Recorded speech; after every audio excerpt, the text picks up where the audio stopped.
Wipe me down. Wipe.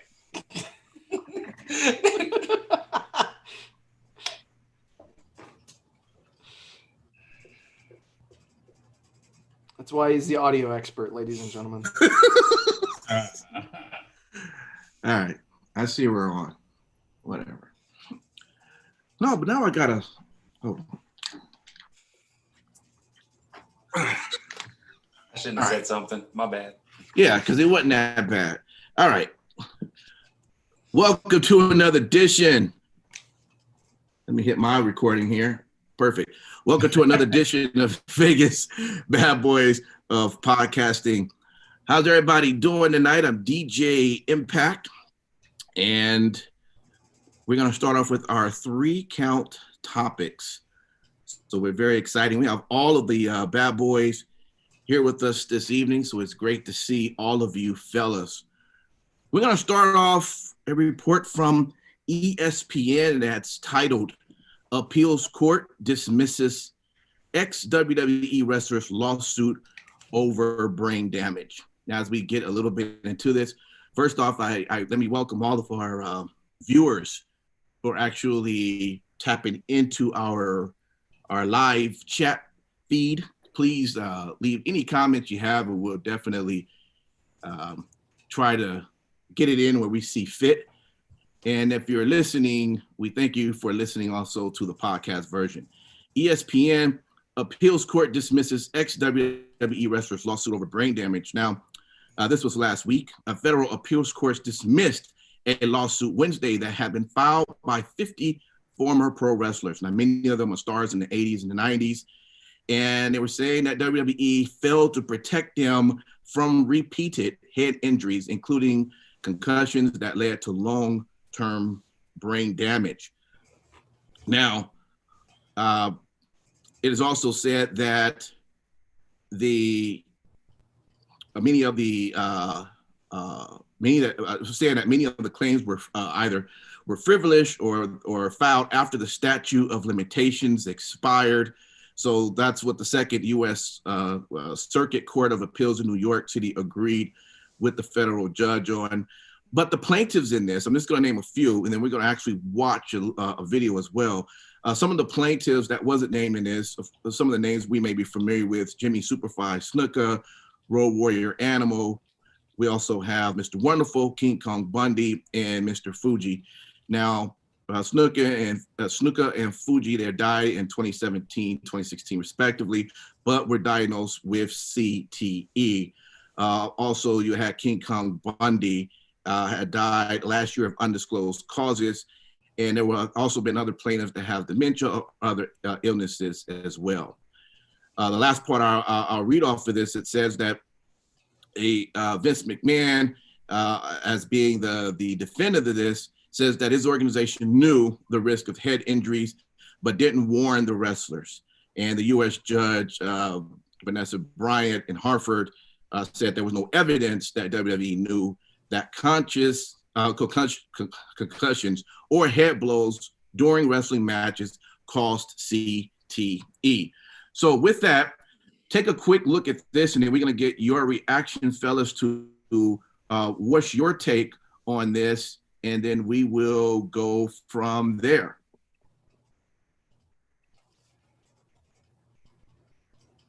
Here we go. And now we want to turn to a major new lawsuit against the WWE. Former wrestlers claiming they've suffered brain damage from years of doing dangerous stunts. ABC's Tom Yamas has our story. It's signature stunts like this that now has 2 former pro wrestlers filing a class action lawsuit against World Wrestling Entertainment. This morning, Vito LaGrasso claiming that after nearly a decade of crushing blows in the WWE ring, he now has brain damage. The same for Evan Singleton. This 40-page complaint body slamming the WWE for alleged mistreatment of its wrestlers and claiming it negligently or purposefully failed to diagnose concussions. The lawsuit echoes similar legal action against the NFL, which could settle at around $1 billion in concussion-related damages from former players. The NFL lawsuit articulates a lot of the issues that are present in the WWE, namely ignorance and the downplaying of risks of repetitive concussions. The WWE plaintiffs also claim wrestlers are encouraged to get hurt and that those famous chair shots inflict a dangerous level of force to the skull. The lawsuit cites several cases where wrestlers were knocked unconscious, like this 2007 incident when Candice Michelle fell from the top turnbuckle. A lawyer for the WWE saying in part, WWE has never concealed any medical information related to concussions or otherwise from our talent. We will vigorously contest this lawsuit. The WWE knows how to put up a fight in the ring. It may now have to show some of that muscle in court. For Good Morning America, Tom Yamas, ABC News, New York. Ooh. Yeah, you have to imagine things like the pile driver are going to have some kind of impact. That's it. All right. Thanks to Tom Yamas. that power driver. Yeah. That power driver can be devastating. Just to conclude, back to the ESPN, they say, hey, unlike football and hockey in which players have suffered similar injuries, WWE matches involve moves scripted and choreographed by WWE, thus making the company directly responsible for wrestlers' injuries, the lawsuit said. So that was their take on that. Now, the National Football League and National Hockey League were also sued by former players who suffered concussions and head injuries. The NFL settled for $1 billion, while the NHL settled for $18.9 million. All right, fellas, it's now off to you. What's your take on this story here? 50 pro wrestlers all came together from the 80s and 90s and said, hey, we've been affected by this, and we think WWE knew and they should be taking care of us financially. What's your take on it? WWE had better lawyers. Point blank. I mean, listen, it's a lot safer than it was, right? Because back then you had, chair shots that were going directly to the head, things like that. But these guys are not going to get any money from WWE. I mean, we talked about their lawyers last week. They knew the risk at that time. None of them complained until they were past their primes.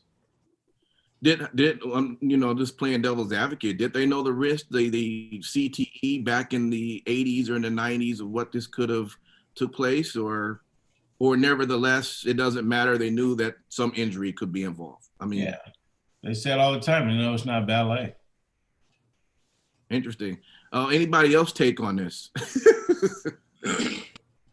Well, I think it's interesting how this totally been shut out.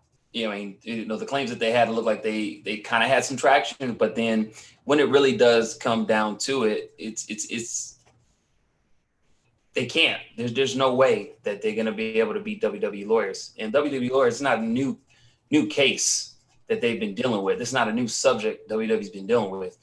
I'm pretty sure their lawyers have been working on stuff like this for the last, 10, 15, 20 years? Mm-hmm. And they've been covered. And so the one thing that I do think of, and I was kind of looking around when I was reading the original article, I was looking at what do stuntmen go through? Stuntmen for movies, because there was a couple reports where, I was looking at hg.org, legal resources. It's online, and they talked about how a stuntman that was associated with the movie Hangover recently brought a lawsuit against Warner Brothers that they said it was reported even on E! Online, that claimed that the plaintiff alleged that the stuntman coordinator for the movie changed the sequence of the vehicle crash at the last minute, leading to the mishap that caused the stuntman to suffer permanent physical injuries. And that's what the lawsuit was brought about. The reason why I bring that article up, we know with wrestling, sometimes there's audibles. Yeah, they're scripted, but only so much. And sometimes the audible has to go through. Do these people have a leg to stand on? Saying like, what if plans don't go the way, or what if a spot goes differently? We have to do an audible. Should the company be held accountable for that? Or is it still the, 1099 employees that are not technically, they're contracted by WWE. They don't work for WWE. Mm-hmm. That's one thing that came to my mind. So with so let me ask you then, and this could be either Matt Michaels or Sin City. So at what point I'm assuming that when this was happening, they didn't really know that this could end up, they end up having the effects of this. WWE, in fairness, I guess you could say, didn't know that either. At the same time, I guess if you look in sports, in the NFL, the NHL, we can also say that they didn't know that during that time that those sports leagues been going on, but they're still paying out big amounts of settlement.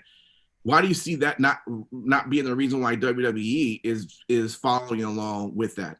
It's obvious. I mean, WWE, they've never followed the lead of major sporting organizations when it comes to, settlements or anything of that nature. I mean,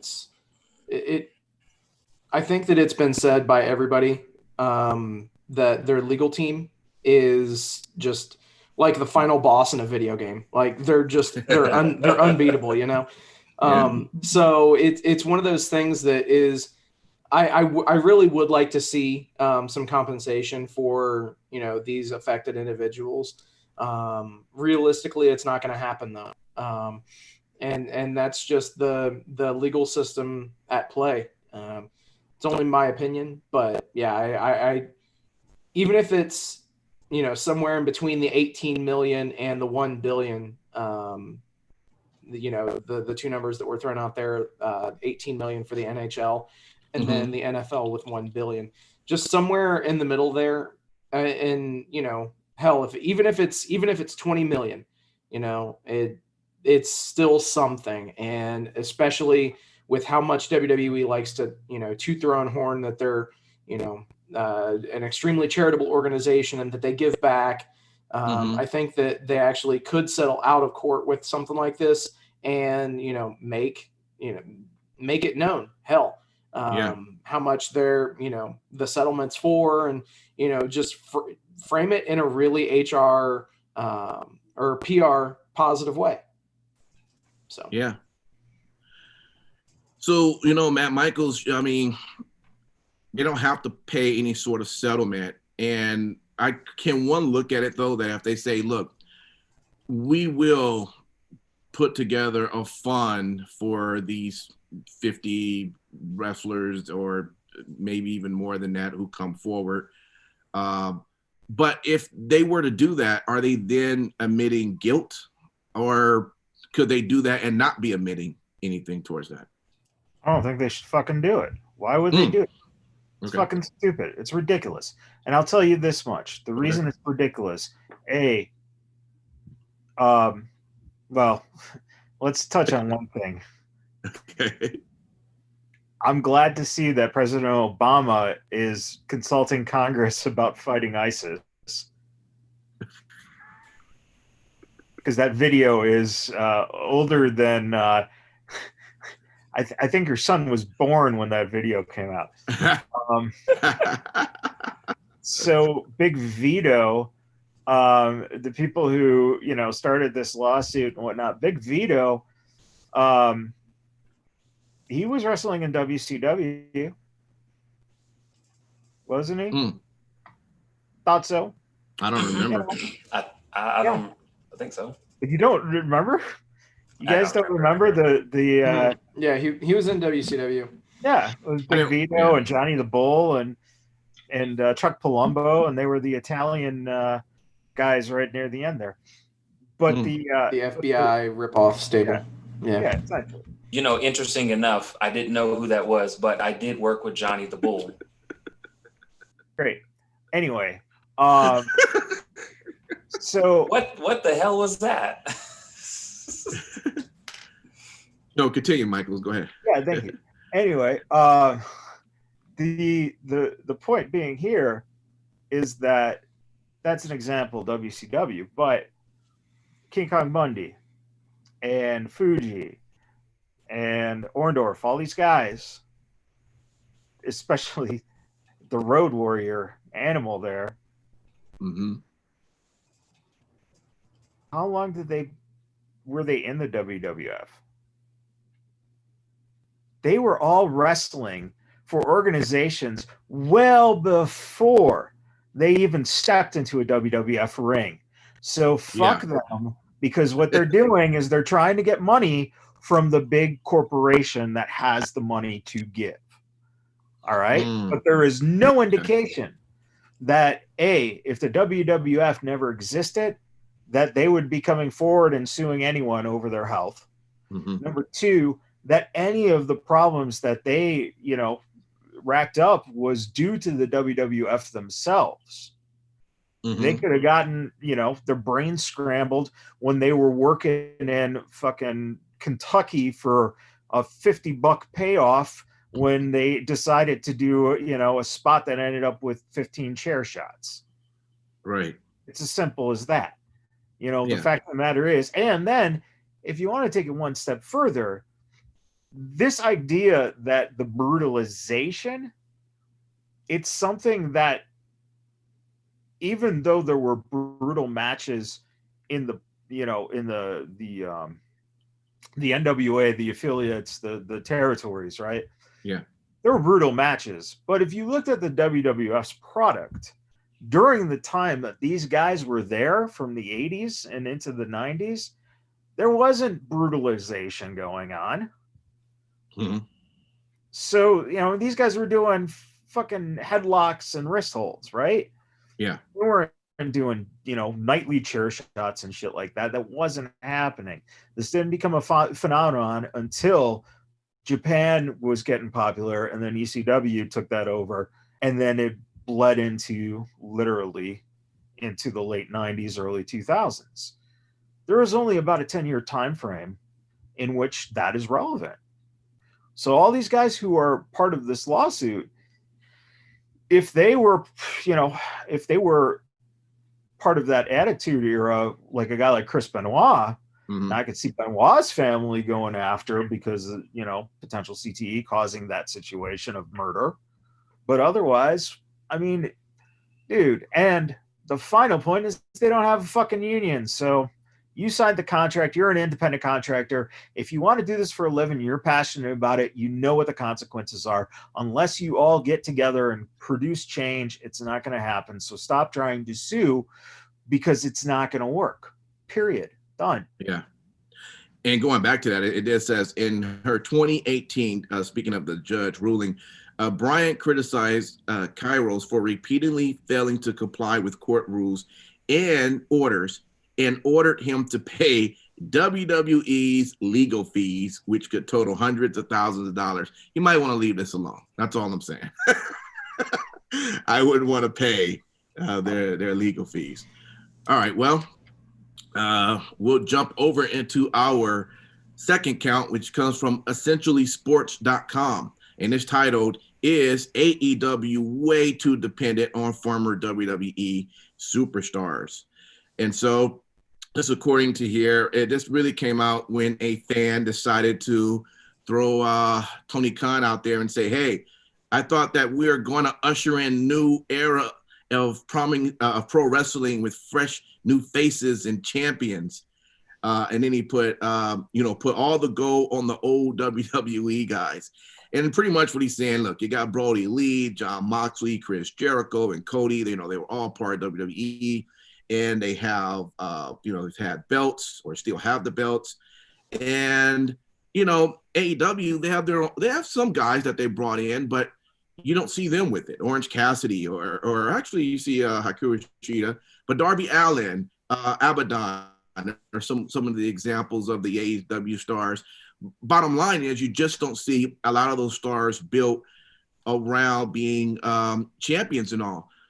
So what is your take on this? I mean, Tony Khan did say this from the beginning, and yet we're beginning to kind of see what we see from so many other organizations that do that as well. No matter what, when they bring in someone from WWE, somehow they just go right to the top and end up with a championship shot, or actually the title.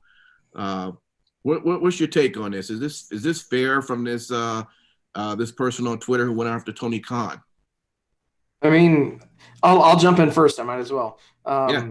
To actually specifically answer the question asked in the headline of this article, yes, without a doubt, they are 100%. And I have no problems admitting that they are way too dependent on former WWE stars. That's just how they've chosen to do things. I think that we're starting to see things changing a little bit. And obviously, on Dynamite, there was a promo with Jericho saying that he and, Jake Hager are going to go into the tag team division, which basically almost by default puts them in a lower space on the card. As much as AEW has tried to, give a platform and say that tag team wrestling is on a level playing field with singles wrestling, it's still not. So I see that as who's the tag team champs right now. And that was something that I was going to mention, dude. So obviously, how come he didn't get muted? Whatever. Well, I'm sorry. Wait, I'm sorry, Steve. I'm sorry. Let me just preference that with, this one time I actually was around FTR. They were awesome. They were neat. Oh, I guess. Nice. So anyway, no, I think that we're going to start to see the change and the pivot, because obviously on that same show where you had that promo, you had another promo from Kenny Omega saying that he is going to, go back to being a singles wrestler. So in just those two promos, they're essentially taking, one tag team guy and throwing him into being a singles guy, taking, a singles guy, throwing him into being a tag team guy. So I think it's cool. I have no problems with what they're doing. And obviously, the jury's always going to be out, and people are always going to be tribalistic between WWE versus AEW. It's just how it's always going to be.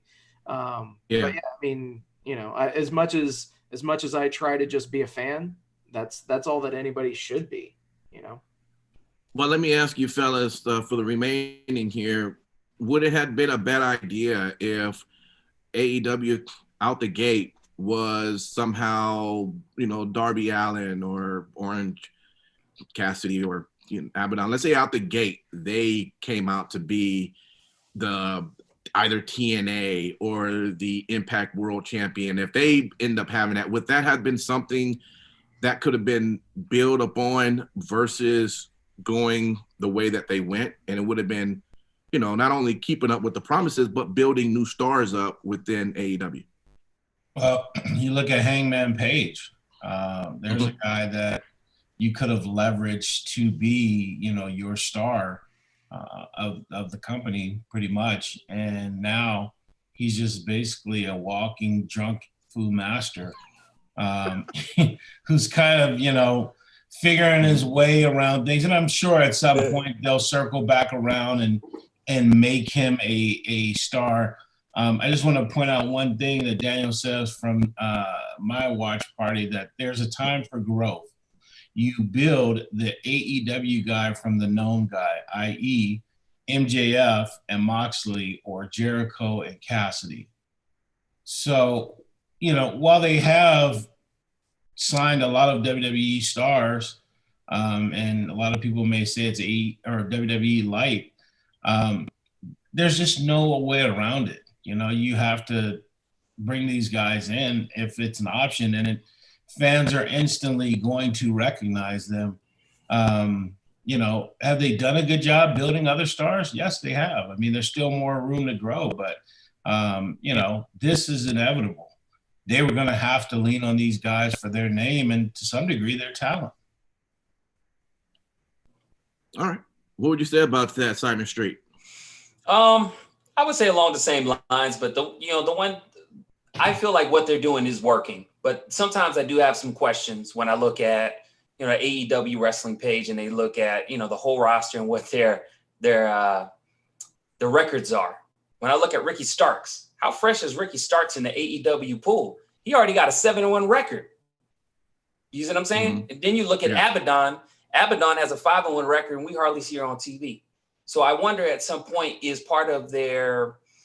I get what they're doing, but I also go back to what AEW was kind of giving these promises to on, records matter, and do records reflect TV time? And if that is the actual equation that AEW is sticking to, then I should be seeing Abaddon on TV. You know what I'm saying? It makes sense that I'm seeing Big Swole. She's at 8-3. You know what I mean? Ricky Starks, I'm still trying to figure out, has he had actual 8 matches? I don't know. Maybe some of it might have been on AEW Dark. That's what I was thinking. I mean, here's another one. Peter Avalon. How long have we seen him in the ring? Mm-hmm. I've seen him outside of the ring in the crowd, very, very much so, because they always show him. So I just wonder. On Dark. That's probably what it is. So then my thing is this, because I don't watch Dark, obviously, enough. Is that something to where on the main Dynamite show, should they be finding ways to get people like me, which I'm sure I'm not the only person, you need to be watching Dark. So that way, someone like me watching Dark, and I start making some noise or something, I don't know, to where these people can't get on there. It's just my thought. Okay. So, Matt Michaels, I mean, I'll throw it out there to you as well. I mean, let's say this whole thing with Orange Cassidy and Jericho, which has been a really good feud that they've capitalized on. And I understand that Orange Cassidy, this was getting to this level where he was at was pushed by the fans. So I understand that. But let's just say out the gate, when Jericho was still, when he became champion, if they would have sort of ran out this game plan that they're doing now with Orange Cassidy and Jericho, and they had this feud, and somehow, let's say Orange Cassidy ended up being the Impact champion. I'm just throwing something out there, but he ended up from the beginning of AEW, they had this whole, 3-month battle, and then he now became the Impact World Champion. How would that look something that was definitely different, new, what Tony Khan wanted, and could have just built from that instead of building from Jericho at the top, which I understand the idea of big names. I get that. But how about Jericho coming out the gate in this new organization, just losing from there instead of having the title on him from the beginning? Oh, I been revolutionary to have Orange Cassidy as the Impact champion. Yeah. And you said it twice. Dude, as simple as this. Listen, you heavyweight champion, Jericho Moxley, your belt that you just created, presumably to help make new talent, your TNT championship, Cody Brody Lee, your tag team championship, which you absolutely had something there, which was able for those guys to kind of just break in a little bit.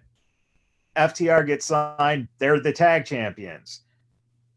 If someone gets released from WWE that's a female wrestler within the next 6 months, she'll be the female champion. That's it. It's build your stars. But I think that it's ridiculous. Brody Lee doesn't need the TNT belt. Mm-hmm. No reason. I'm sorry. You can throw it on. Hell, if you're trying to get the Dark Order over, put it on Colt Cabana. Makes it more interesting. Mm-hmm. Be creative with stuff like that. Your heavyweight championship. Listen, you're gonna say, well, Moxley draws. That's great, but at the same time, don't you think that a guy like Moxley doesn't need the belt? People will watch if he's on, if you're claiming that he draws ratings. So put the title on MJF. try it. Try it. So far, they have not gone with a major singles belt on anyone else but someone who was in the WWE. So try it. Mm-hmm. You're not gonna lose your fan base. Yeah. In fact, it'll endear them more with the fan base because these are, quote unquote homegrown talents, if you will. Like Scorpio Sky would have been the perfect person for them to drop that TNT title on. I mean, it would have just made for a great story. And there's plenty of buy-in already. So it's just baffling to me why they didn't go that route. Yeah, definitely. From the chat, Sean says, former WWE wrestlers bring a perception of quote unquote legitimate talent to the roster. Every company has them. So yeah, that I definitely agree 1,000% with what he's saying. Yeah, but legitimate talent's one thing. Having to have them have your championship belts is another thing. Mm. I mean, listen, it isn't 3 months in. We're a year in. Yeah. And they still haven't put a singles title on anyone but someone who's been on WWE TV. Well, except for Nyla Rose. She's probably the only exception. Well, their whole female division, because they don't have anyone on that. Yeah. Who is Where's the name? Yeah. Yeah. But I agree with you, Michaels. I think that they definitely, now that we're a year in, I'm ready to see some fresh, someone fresh with a belt. And I think we'll see that either with Orange Cassidy or MJF for sure. Just the way I'm seeing the programming. And I'm cool with both of them, any one of them getting the belt. I think that they can do well on their own, personally. Yeah, I was going to say I could actually see Orange Cassidy going after the TNT title and put him into a feud with Brody Lee. I think that could be really, really effective. So, but is it realistic? See, now you got that problem. Yeah. You're gonna put a guy like Brody Lee, you give that title to. I would have Cody and Orange Cassidy tear up the house. Right. Brody Lee, come on, man. The guy's like 9'2", and Orange Cassidy is like fucking freshman in high school. Exactly. So, and honestly, like that's something that I think could actually be appealing to some folks. Mm-hmm. And on top of that, you've built up Brody Lee and you've made him into a monster. I'm not saying like so this week should be, they get that program rolling, but I'm saying that I would like to see Orange Cassidy be the one to actually take that title from Brody Lee, 3 months down the road, 6 months down the road, whenever they'd actually like to do that. And obviously you will have continued to build Brody to be a monster. And I mean, you just continue to get some shine on Orange Cassidy. I don't know if I could, like I said, like Michael said, I don't know if I could believe that. You couldn't believe that? Even though he just came off of a great, feud with Jericho, I just don't know if it's believable. I think the numbers advantage is always going to be there for Brody Lee. He's too big, so I don't see it. Then who? Well, you go down the list. I mean, you started with Scorpio Sky, who's actually someone who comparatively could be someone who would make sense. Mm-hmm. Then you got Hangman Page. There's another guy that, was supposed to be the future of your company. And, you just kind of throwing him, no bones. But let me ask you this. Yeah. What about the numbers game? Because Lucky did make a good point. He said with the numbers game, I get Scorpio Sky and some of the names you named, size advantage or sizing up to Brody Lee makes sense. But what about the numbers? Dark Order's deep. Well, so you're going to have guys that come in that are going to... Did you say the Dark Order's deep? Sorry. Yeah, it's dark. It's dark. And don't get me. The Dark Order is deep. There's 11. I'm taking members, not as far as talent, just numbers. 7, 100. You can pick a number, but I think the difference there is that who's going to come to Orange Cassidy's rescue? The Best Friends? No. They ain't got no ride. They ain't got no ride. Versus Scorpio Sky, some quality people might actually come to his rescue, and I'm not knocking the Best Friends, but it's the Best Friends. Well, not only that, but let's face it, a guy like Scorpio or a guy like Hangman Page, you can see them taking on the Dark Order by themselves. because the Dark Order are, you know, if Orange Cassidy's a freshman, the Dark Order are basically like fifth-year seniors. They're kind of like the Foot Clan. You know, there's a whole bunch of goons or the Power Rangers where they had the little like, a lot of them you could just kind of tear through them. I get that, but especially the midget. There's a midget. Oh Jesus! Our live video comments are on fire. Make sure you jump on to that if you want to add anything to the topic. So, bottom line, it seems like that it's that there is some AEW talent that really should be pushed to the top more than what we're seeing. But hopefully now they are getting to that level. So we'll leave it right there. Let's start with our third account, and this is from thesportster.com. Now, this was just titled "The Worst Member of the Greatest Wrestling Trios." Now, I'm not going to go through the entire list of factions that they name, or the 10 factions, but they're saying that out of these 10 best factions, one of those members were the worst. Now, I'm actually going to jump in this one, and I'll start this one off, fellas. Ooh. My pick for number 2 for the Shield. They said the worst member on that one was Dean Ambrose, and I got to be honest with you. Let me just be honest. Now, I didn't watch the Shield when they were in NXT, so I don't know how their performance were. I was introduced to them when they made it to the WWE TV, right? When I saw them, I most of the time looked at the group and said, oh, when they break up, Roman Reigns is definitely going to be the man. But right under him is going to be Dean Ambrose. And I said Seth is going to be the one that's not going to last very long in this company. They're going to kick him out. That's how it was presented to me as watching, because what Seth became, I didn't see that in the group. I'm just being honest. So I would say I would disagree with what he mentioned here as far as Dean Ambrose, because to me, Dean Ambrose was shining in the Shield. They laid him out as being a lunatic, the crazy guy, and he was wrestling just as that. I didn't see him as being this weak link. I saw Seth. So I'm going to say when it comes down to the Shield for number 2, I'm going to say that the author is wrong. Dean Ambrose wasn't the weak. I'm going to say in my terms it was Seth, but that's just me.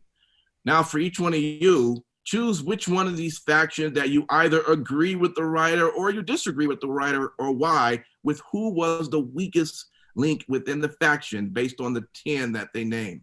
Who want to take it? Well, I'll go. Right. I thought with China being the weakest link in DX, I thought that was a little bit off. I thought even though everybody kind of represented well, I thought she was a strong option, but behind Shawn, Triple H, and then it would have been her. To me, X-Pac would have been probably the one that I would have, and that's not taking away anything from X-Pac, because he was a quality talent, but I think they got it wrong with saying that China was the weak link. She was a. Did you read what it said? The original version of DX. Yeah. And that's only Sean Hunter and China. Yeah. And that one shouldn't even be on this list. Yeah, it shouldn't. How do you fit China into in-ring? Exactly. It's stupid. DJ, you picked another winner with this one.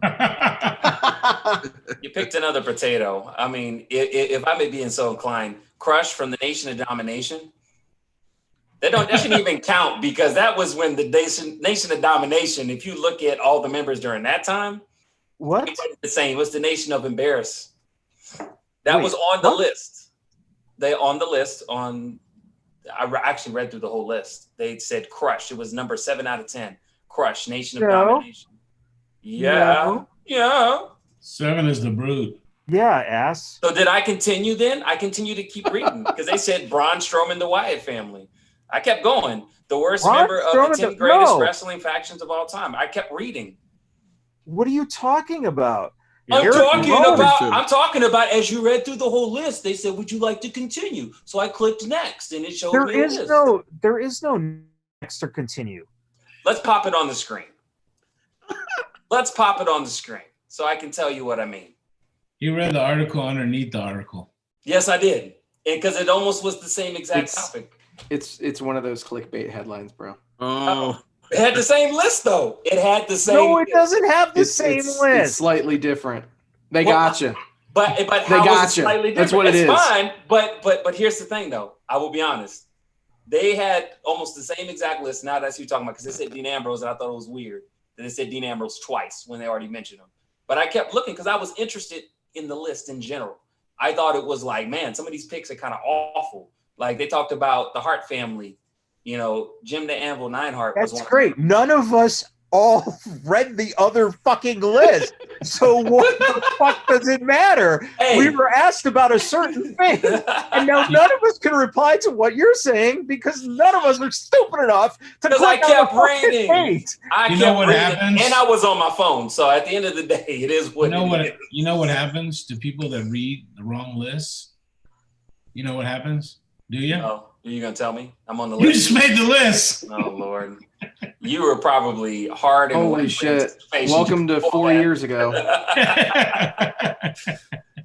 Jeez. All right. Well, then let me give you from the list that I was supposed to read, the original list. do you want me to come back to you and No, no. I was gonna say gang. No, he's gonna hold the show hostage. Oh, I'm not. Yeah, that's Matt Michaels. So click philandering the talk. link. Wait 20 minutes for No, your ISP to load the page. No. I was gonna say Gangrel from the Brood. It kind of sucks that they did put him as the weakest link, but I thought he was the coolest out of all of them because no offense to Edge and Christian, but they're in the Brood. I felt they were like a little boring. I loved Gangrel when he came out and he had the fire and the chalice of blood and he had that cool ass fucking music. So I don't agree with 100%. I mean, So if that's the case, what member of the Brood then would have been the weak link out of that? I would say Christian. I would Okay. say Christian was the weak link. Yeah. From the original list, Matt Michaels. Yeah. Sure. Thank you for we got that all referencing together. the original material. I will say one thing that the list highlights, and when you have the New Day, is the need for Xavier to get back and for them to do something with him. So, Okay. Oh, yeah. I agree. It'd be good for that. I actually said I'm definitely disagreeing with Shane Douglas. yeah. So that really stood out to me. Shane Douglas from the Triple Threat in ECW. Mm-hmm. This article is saying that he was actually the worst member of a trios faction. What the fuck? The guy was the world champion of your brand. Dude, the faction was built for the franchise. And this article said that he was the worst member of the faction. What in the actual fuck is this guy on? And I'll be honest, Shane is one of those workers that I think never got the true respect in the business that he deserved. Agreed. He was well before his time. Oh, without a doubt, man. I mean, the stuff that he did in ECW, when he threw the NWA championship down on the ground in a shoot and started Extreme Championship Wrestling, that was unfucking believable. And he had an amazing career, and he never got anywhere near what he should have gotten. Yeah. All right. Matt Michaels. So this is why this list is ridiculous. You start off with him calling out DiBiase Jr. and Legacy. First of all, why is Legacy on this list? Because they're They were not just trying to make fun of Ted DiBiase. Well, see, that's what I'm saying. Like, this author decided to take DiBiase, but he specifically says that DiBiase was viewed as a top prospect of the two youngsters, meaning him and Cody, and they had huge plans for him. And the breakup of Legacy saw things change with Cody finding more success. Well, then you just fucked your whole point, because it's supposed to be within the structure of the trio. So you're using a future to judge the current. It makes no sense. The Blue Meanie in the Blue World Order, the fuck? Why is that trio on there? It's another, like, do you remember those barn burners that the Blue World Order had? For, you know, they were hot for what? Maybe fucking a year, if that. Buddy Roberts and the Freebirds, that makes sense. Okay, Buddy Roberts was predominantly looked at as the weaker link of the Freebirds. However, Buddy Roberts wrestled more of the matches. So it's like you're going to use a weak link of 3 guys. You know, the Brood you guys covered. Okay, you could argue Christian. But again, same scenario. Christian was wrestling more of the matches. So Gangrel was already kind of established, and that's why you put the guys with the, so, you know, Shane Douglas, like you said, China, it's, you know, Eric Rowan and the Wyatt family. Harper and Rowan both, I mean, they were both misutilized. The only standout there was Wyatt himself. Xavier Woods, you can make the argument, right? And Ambrose, that's ridiculous. The Shield, all 3 guys are top guys. But the one that pisses me off is number 1. Mm-hmm. You're going to call out Kevin Nash as the weak link of the 3 New World Order leaders, founders. Right. Fuck off. You know, this is the kind of bullshit kind of writing. This is for Haverford. Joey Haverford, who apparently they put his last name before his first, apparently, unless his name is Haverford Joey. So even the name is backwards, because you're totally fucking ass backwards on this whole thing. So Matt Michaels, who was the worst out of number 1? There wasn't a worst. That's the point. That's the same thing with the Freebirds. There wasn't a worst. In both cases, all those guys are Hall of Famers. How is there a worst? You know, I could see the argument with someone like Xavier Woods, because Woods hasn't got the push yet, but he's also been a multiple tag team champion using the Freebird rule, which is rotating him. So eventually he's going to be a Hall of Famer too. So I think this guy was just looking for something where his, you know, whoever, I don't even know if these have bosses, where it's like write an article. I need his $50 fucking compensation for the, you know, month of, you know, I don't know. I mean, maybe we would have been better off reading Simon's list. Before we go, it was a better list. Dan says from the chat, and we have to answer this back in their time, who was the worst member of 3MB? Oh, yeah. Fucking Jinder Mahal. Jinder Mahal. It wasn't he. He didn't fit. Like I'm just like, okay, what instrument did he play? Remember how they all had fake ass instruments? What did Jinder Mahal play? Was it like the drums? Did he have like some drumsticks at one point? Oh God. Yeah, well, it's definitely Jinder though. Yeah, it was Jinder. It's Heath. It's Heath Slater all the way. It's not Oh, he. come on, man. Stop It it. was the original It's not one-man band. Please. Oh my gosh. You're like, Where is Matt strange. Michael? Get it. Where do I control the mute button on Yeah, that? no Michael? kidding. Oh God. Well, guys, that's our 3 count topics for tonight. There was a possible run-in that was going to happen, but it looked like they're discussing to have that run-in maybe on another week. So be ready. You never know when it's going to come in and when it's going to happen. So with that will be our 3 count. Folks, definitely don't go anywhere because we are about to do wait. Before Okay, you what's say up? anything, Go ahead. Raven from the chat says Simon Street is the worst of the bad boys. Damn. Hey, that's all right.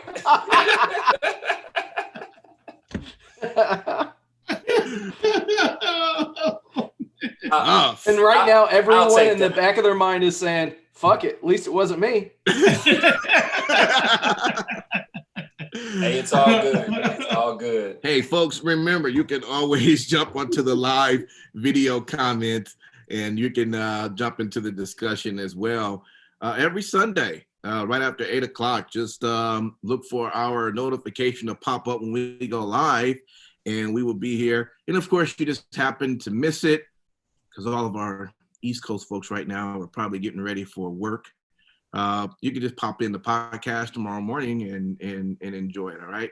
Or in this case, 3 count will be Tuesday morning. All right, so with that, we got some got wrestling talk coming up next, and we'll be right back.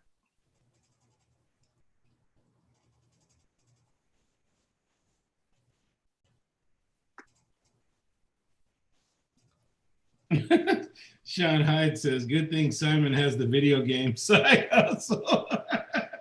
Telling me, man. I think it's more age to do with it, but it's okay. It's not a big deal. You know, give me about 5 years, I'll be on you guys' dry sense of humor. Especially Michael's. I might have to add an extra 5 years on top of that. I think it's time for the golden age historian to come back. Yeah. Hey, but you know what? It's okay because out of the inner circle, Sammy Guevara is kind of like the little boy, the young boy. You know, the young boy. You know, so I'm with that young boy. Yeah. I'm kind of like Sammy Guevara. You know, right. So you know, I'll come into my own one day. You guys will be proud. Awkward pause for young boy. All right. You're more like as long as I said I didn't get him from the Islanders, some crazy shit like that. You're more like a Hager. All right. Oh, no, don't put me on the Hager. No. Everyone has seen it. It's boring. And you still haven't learned how to use a microphone. Oh, my God. Shit. Well, I'd rather be Hager than to be freaking, you know, some of the other members on there that's really AEW's been trying real hard to showcase them. We're just like, All right. Y'all ready? 5, 4, 3, 2, 1. All right, welcome to another edition of Vegas Bad Boys of Podcasting. I'm your host, DJ Impact. I have all of the Vegas Bad Boys here with me, and it's time to get into some wrestling talk. A lot of wrestling was happening this past week, fellas, and we got to start with King's Lucky's favorite show of all time, WWE Raw. Before we start there, as always, we ask you to jump into the live comments and post something, you know, and we'll definitely try to get it in as we see fit. If you're live with us on our live videos. Also, we thank everyone. If you're not able to be on that, you're downloading and listening onto the podcast. We appreciate you for doing that as well. And we hope you enjoy the show. WWE Raw. What's some takes from the show that stood out that you enjoyed or just wasn't that good for you? King Lucky. I won't steal them all, okay? I'm going to go with the I won't steal them all as I've been, you know, accused of. But, man, I mean, if the food shits. Yeah, I love Peyton Royce, but goddamn, that entrance was fucking garbage. The music, her turning around, pointing at a star. Billy's music, however, was better. But I would get rid of the lace skirt that she came out with. I mean, it just looks goofy. And then Baszler, it got beat by Liv Morgan. Like, what's wrong with that? It was a double team, first of all. Handicap rules. Come on now. One of your most dominant women. They put the tag team titles on her. They've got to give something so those guys look weak because you got two of the most brutal people that you could put together as a team. So what are you going to do? Not fucking ever have them lose? Come on, dude. They should fucking kick everybody's ass. Who should? Yeah, and if they do that, you'll get bored with it really quick because you already know what's about to happen. And then the last take that I have is that KO and Black got beat by some random guy. Like, I don't know. All right, you guys can have it.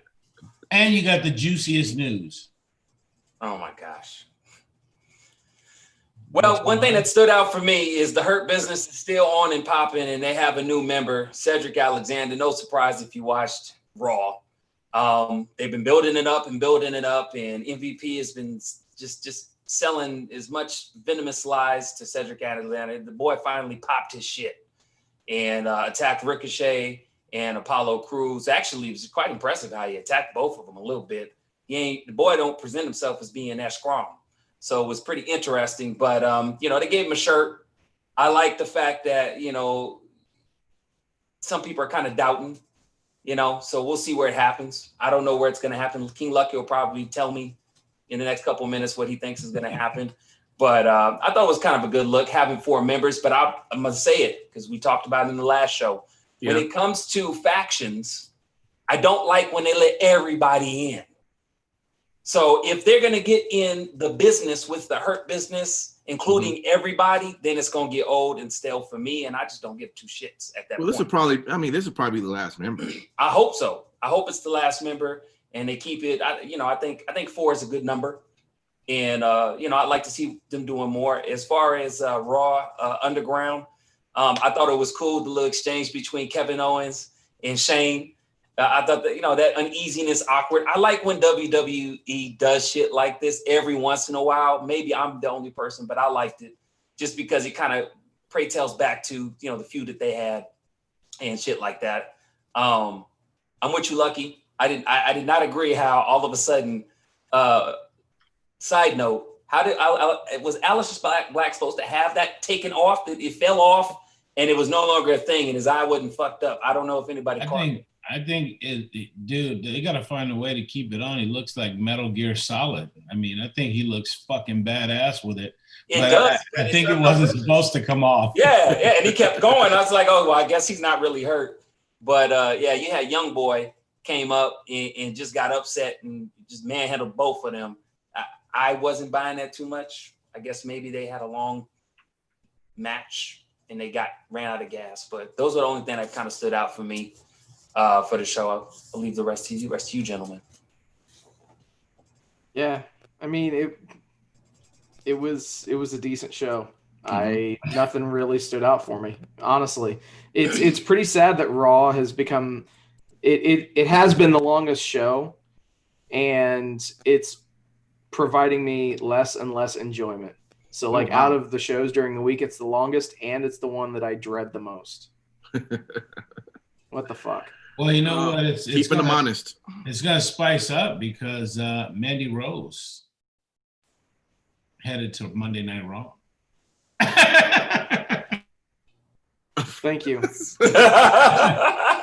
No, they had to do that shit though. They had to move Mandy to Raw because the gimmick that it appears that they're giving to Carmella is going to be almost dead similar to the Mandy Rose type of a gimmick. So, and God forbid. Otis will go over to Raw on the 100%. Yeah.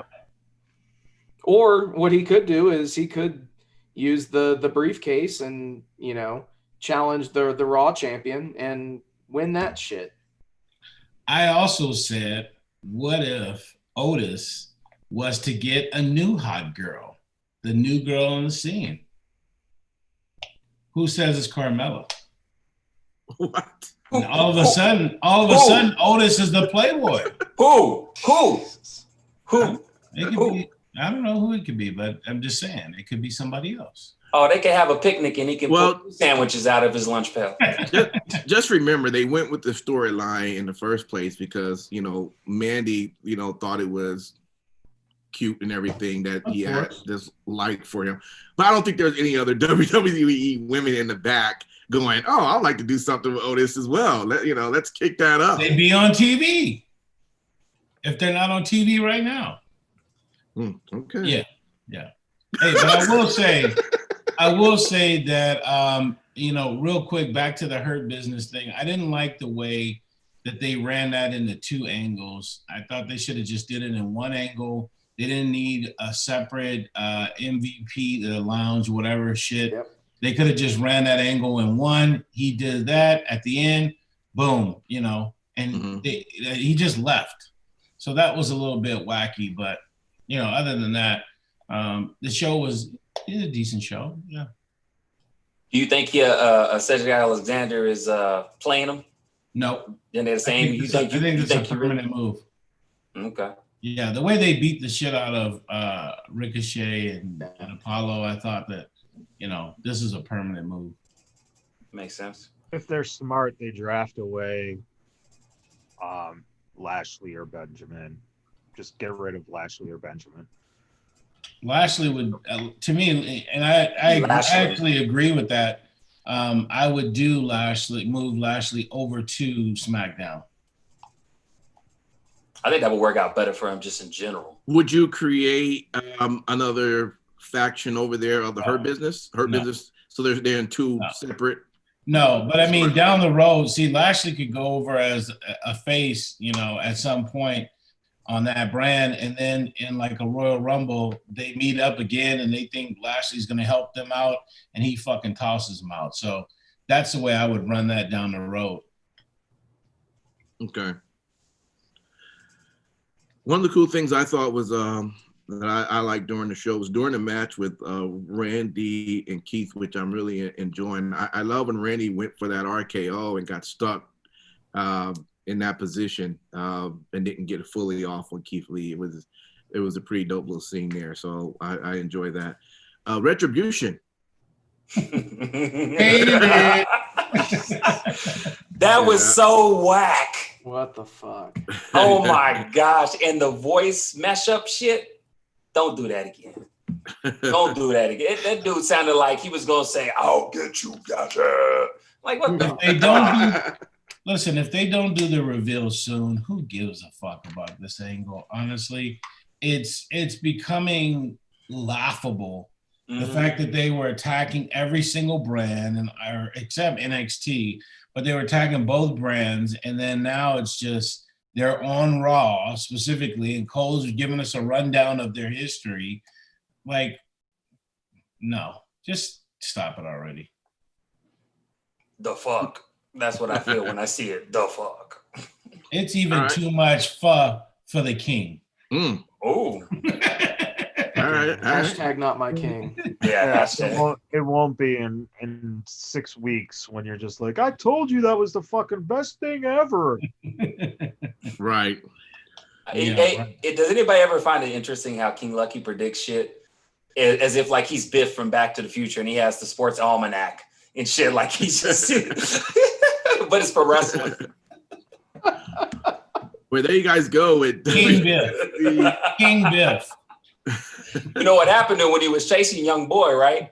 He went ahead and that young boy card of shit. All right, well there you guys go. That was WWE Raw. Over into Tuesday night, we had Impact Wrestling. I'll start over with that one. And overall, I thought it was a good show. Now that, of course, all of the folks are back from Wrestle House, they now can incorporate a lot of those talent into the show now.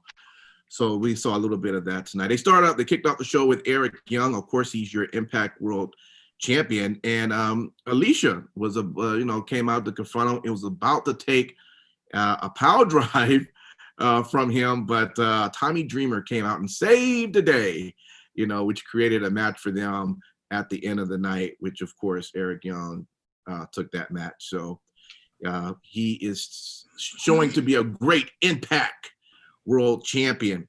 Other matches of the night, TJP picks up a win over Chris Bay, which is getting him closer to that X-Divisional title shot against Rohit.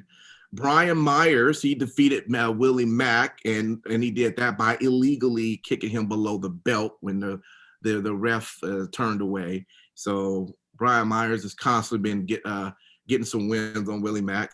There was the Impact Wrestling Tag Team titles that happened between the Rascals and Motor City Machine Gun, which was actually, as you can imagine, a really good match with them, with super kicks and high flying and actually wrestling. It was really a good match. Of course, Motor City did retain those titles. And then eventually at the end, all the tag teams came to the ring seems like they're working on their way, probably of doing some sort of 5-way or something. Who knows? I like to see the Rascals finally get some shine. Yeah. Once everything, the smoke clears, those guys have been you know, putting on solid matches and stuff like that. But they don't have a direction right now. Yeah, that's true. We'll see where that goes. Tasha Skills, she lost to Taya Valkyrie, of course, and then we had Moose is still looking for EC3. So he's been looking for EC3. First off, EC3 has his title belt, and he wants to get that back. So they're just following that. So overall, I thought it was a good show. I think next week, RVD is supposed to be having some sort of talk show with him and Katie Forbes, that they're running this angle with him and oh my Lord, what's Sammy? Yeah, Callahan. So we'll see where that goes. They've been doing that one for a while, but yeah, that's Impact Wrestling for you. Again, it wasn't a bad show at all. They're now being creative now that they have more of their talent available from out of the Wrestle House. All right, so we also had WWE NXT for this week. And I'll let, how about you, Simon Street? I think you're a WWE NXT guy. I'll let you start off. Anything that stood out for you on this show?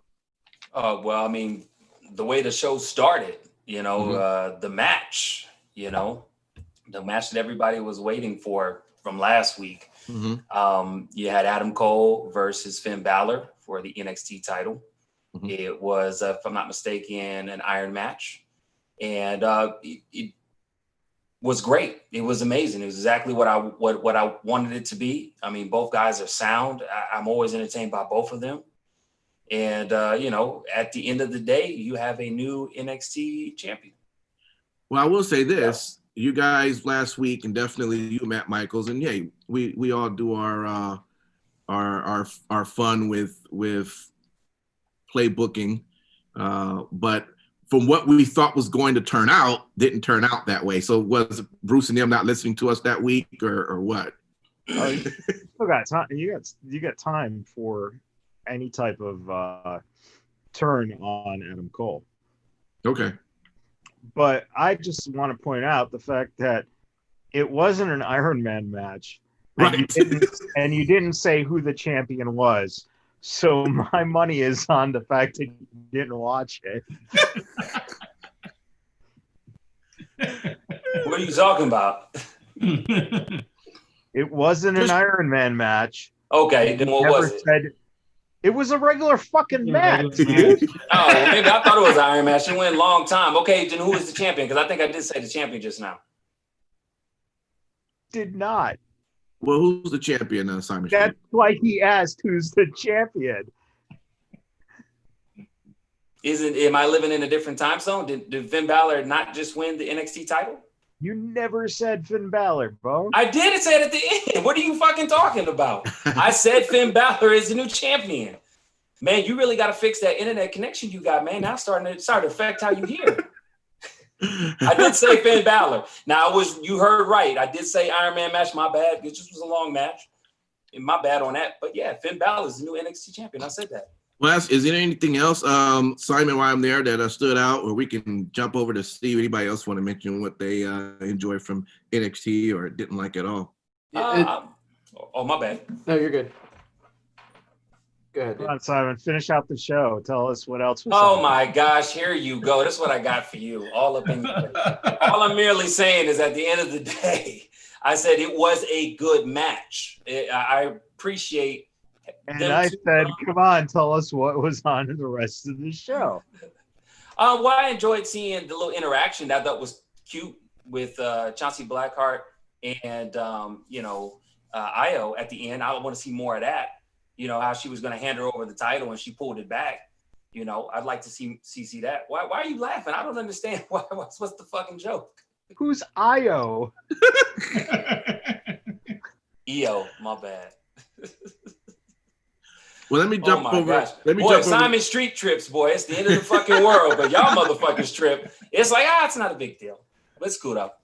Let's go over to you. How about you, King? Like anything stood out? Yeah, listen, I'm probably gonna get buried for this one, but I actually thought Mercedes Martinez should have won the match with her and Rhea Ripley. Listen, you were building Mercedes Martinez, right?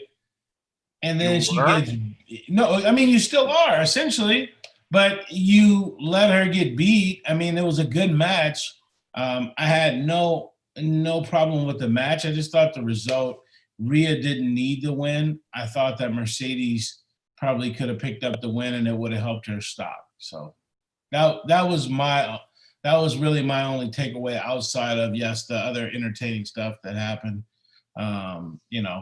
Finn Balor, as I've been saying now for the last couple of months, should have definitely won the belt, and he did. And that was good. Just a reminder, what's your issue with Mercedes Martinez going over in that match? Who is that directed to? Is that directed to? Yeah, well, I can see that he's frozen. He's not froze. Matt Michael's frozen? Is he frozen? Yeah, no, yes, he truly is. Steve, would you have liked to see Mercedes Martinez go over in that match? No. Okay, so you were fine with that result. I was fine with it. I mean, I wouldn't have been upset either way. So, it wasn't any kind of a major concern. But, yeah, in my opinion, this was needed for Rhea to close the book on the entire Robert Stone faction feud and put that behind her. I think that, that needed to happen because now it frees up Rhea to, start to pursue the women's championship again. But also, who's to say that you don't have Mercedes Martinez go to the main roster and be a part of Retribution now? They can do a hell of a lot better if they had. I'm just saying. And the thing is,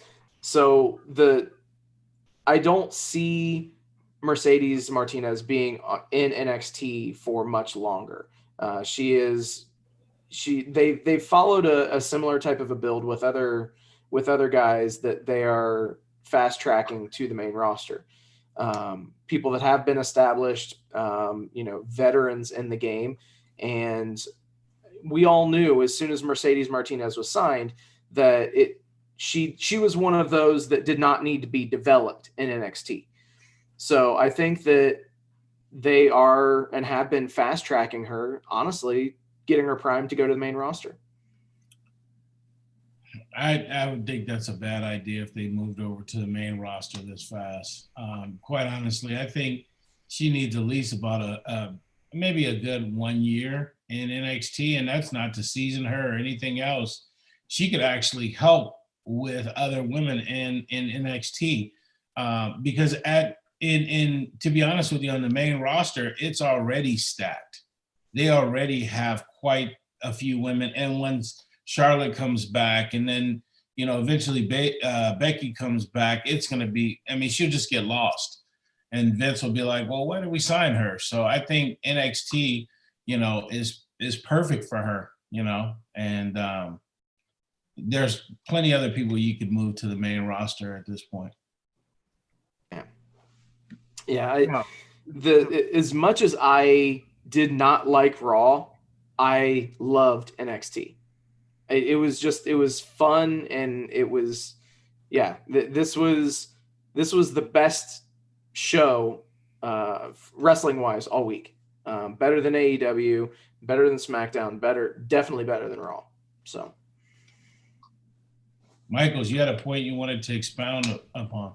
No, it wasn't the Mercedes Martinez thing. I care less about that because I got the win like she should have gotten. But Finn Balor does not need that title.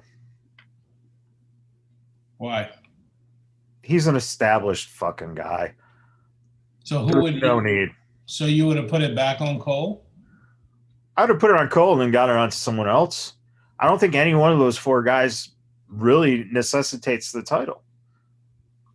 So what if it's the opposite? What if we put it on Finn Balor and then maybe they boost him up so that way the next big thing is the one that takes it from him? Because that's what I thought when I saw it. Here's the thing, though. Are you going to be rooting against Finn Balor to lose that title? All depends on who it is. No, I'll fucking say it. Well, It I mean, if you get is. somebody like a Bronson Reed, yeah, I'd be cool with that. Yeah, I'd be cool with that. Okay. Well, I mean, come on, Michaels. Different strokes for different folks. Not everybody like the same flavor. If one Cameron Grimes came back wherever he's at, you'd probably root for Cameron Grimes versus Finn Balor. He's coming back from the moon. In our live comments, Jonathan Simpson asked, hey, when is Balor going back to the main roster? Of course, we don't know, but do you think it's a good time for him to be making that way back over, or he should definitely just stick in NXT? Yeah, he should take the title back with him. No, he doesn't need to go to the main roster anytime soon. So he needs the NXT championship, but he doesn't need to go to the main roster. Not anytime soon.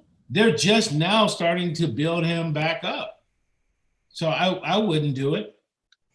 Let me ask you this question, or let me first answer the question that Jonathan posed. If Finn Balor did go and he didn't have the title, whatever the case may be, and he goes to the main roster back again, I would want him to be on SmackDown because 100%. I would like him. I would want him. I feel like that show would do better for him. And then also too, I don't know what the time would be because I don't work there. But if he did go and Roman Reigns was still the champion, that would be an interesting match because they could tie in, look, this is the belt that I won the inaugural, Universal Championship. And, I'm going to fight the mount, or climb the mountain that is Roman Reigns. And I'm going to seize that title again. Whether he does it or not, it's a good story.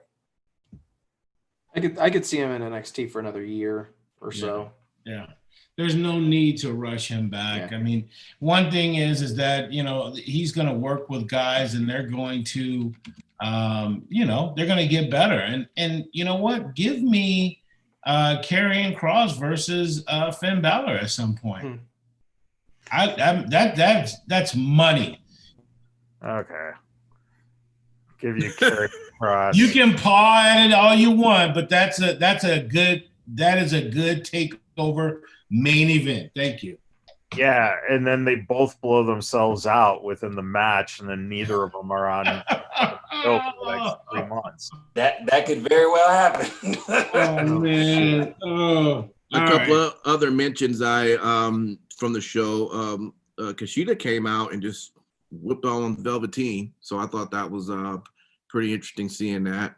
And how about the Garganos? Right, they need a brand new TV. I tell you that much.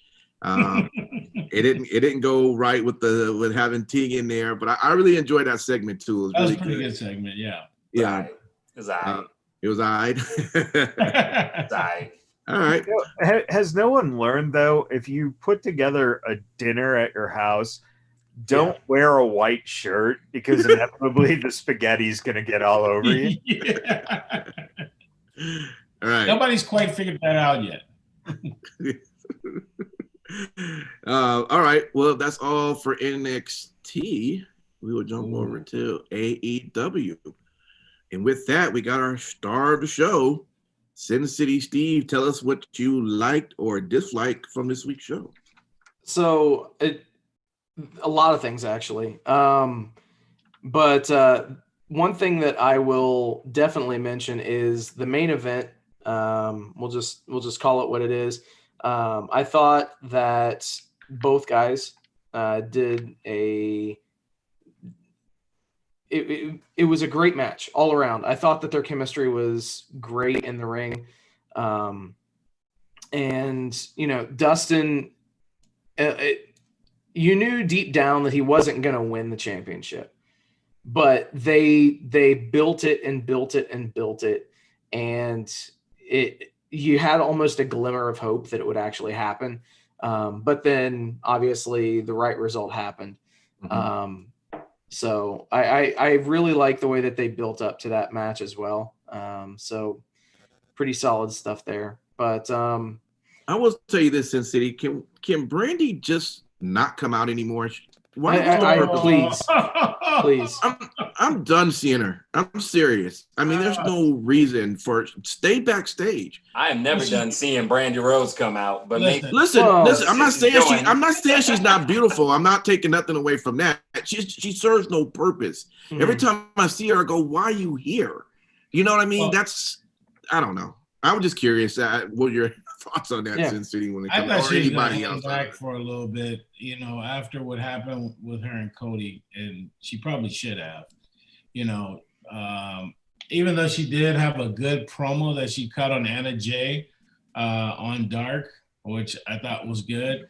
It's just she maybe just hang out on Dark for a little bit, just because I think fans are turning on her in the worst way. Like the heel stuff that she's trying to do is just coming off, it's not even real heat that she's getting. Like if you Impact don't want to see her, there's an issue. Yeah. I mean, seriously, because I was a fan of Brandy. I mean, I'm just done seeing her. And I'm sorry, Sin City. Go ahead. No, you're good. The other thing, let's just get it out there and let's talk about it. Yep. Miro. Yes, the best man. The best man. I found it so funny that they debut him in a wedding angle. Coming off of a wedding. Coming off of, being involved with wedding angles. So obviously this was all orchestrated and set up from the start. It's great. So we'll see what happens. I mean, if he actually aligns with Sabian, then it won't make a whole hell of a lot of sense, because obviously you've got Kip Sabian, Penelope Ford trying to be heels, and then you bring in Miro. You know that the crowd's going to cheer for him. So you've got a dynamic there that I don't think that it's going to be I think it's going to be like every other pro wrestling wedding. He's going to ruin the wedding. In that, it's going to end up ruining the wedding. So it's going to be fun to watch, though. I mean, listen. I always have thought high of Miro, formerly Rusev, right? And I don't know. I don't agree with this one.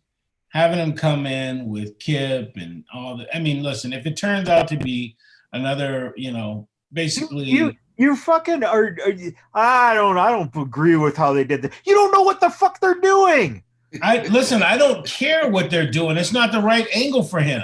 He's a fucking badass. Don't have him come out smiling with the fucking blonde hair and the fucking paint and the fucking pastels. Dude, I want that guy to fucking come out and beat the shit out of somebody.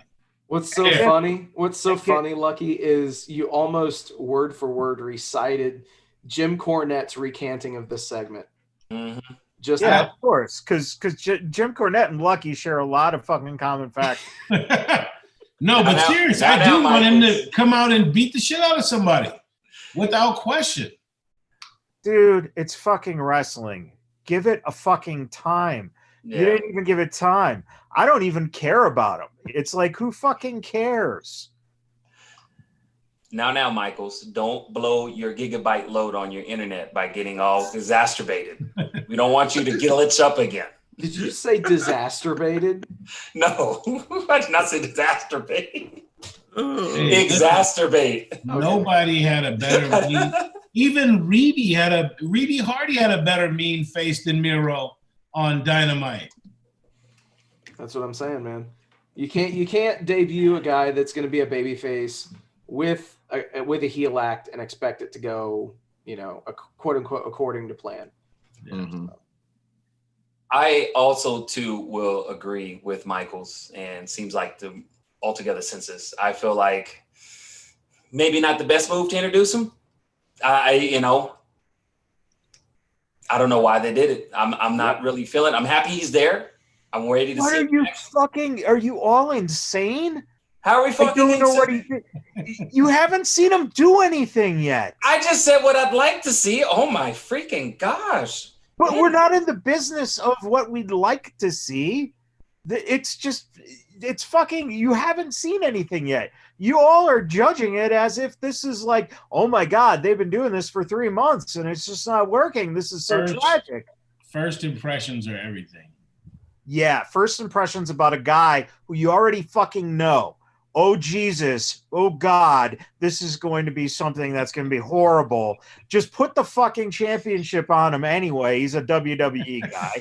We know that's going to happen. For God's sakes, fuck off this Miro bullshit. Who cares? Move on. All right. Time out. I got a new show. Just have Matt Michaels rant and rave. No shit. Like, just have him.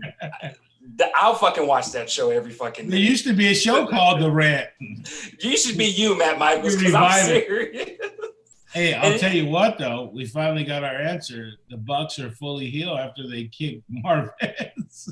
Yeah. Okay, wait. Question. Why is that guy even part of AEW? Just to get kicked. Listen, he's a backstage interviewer.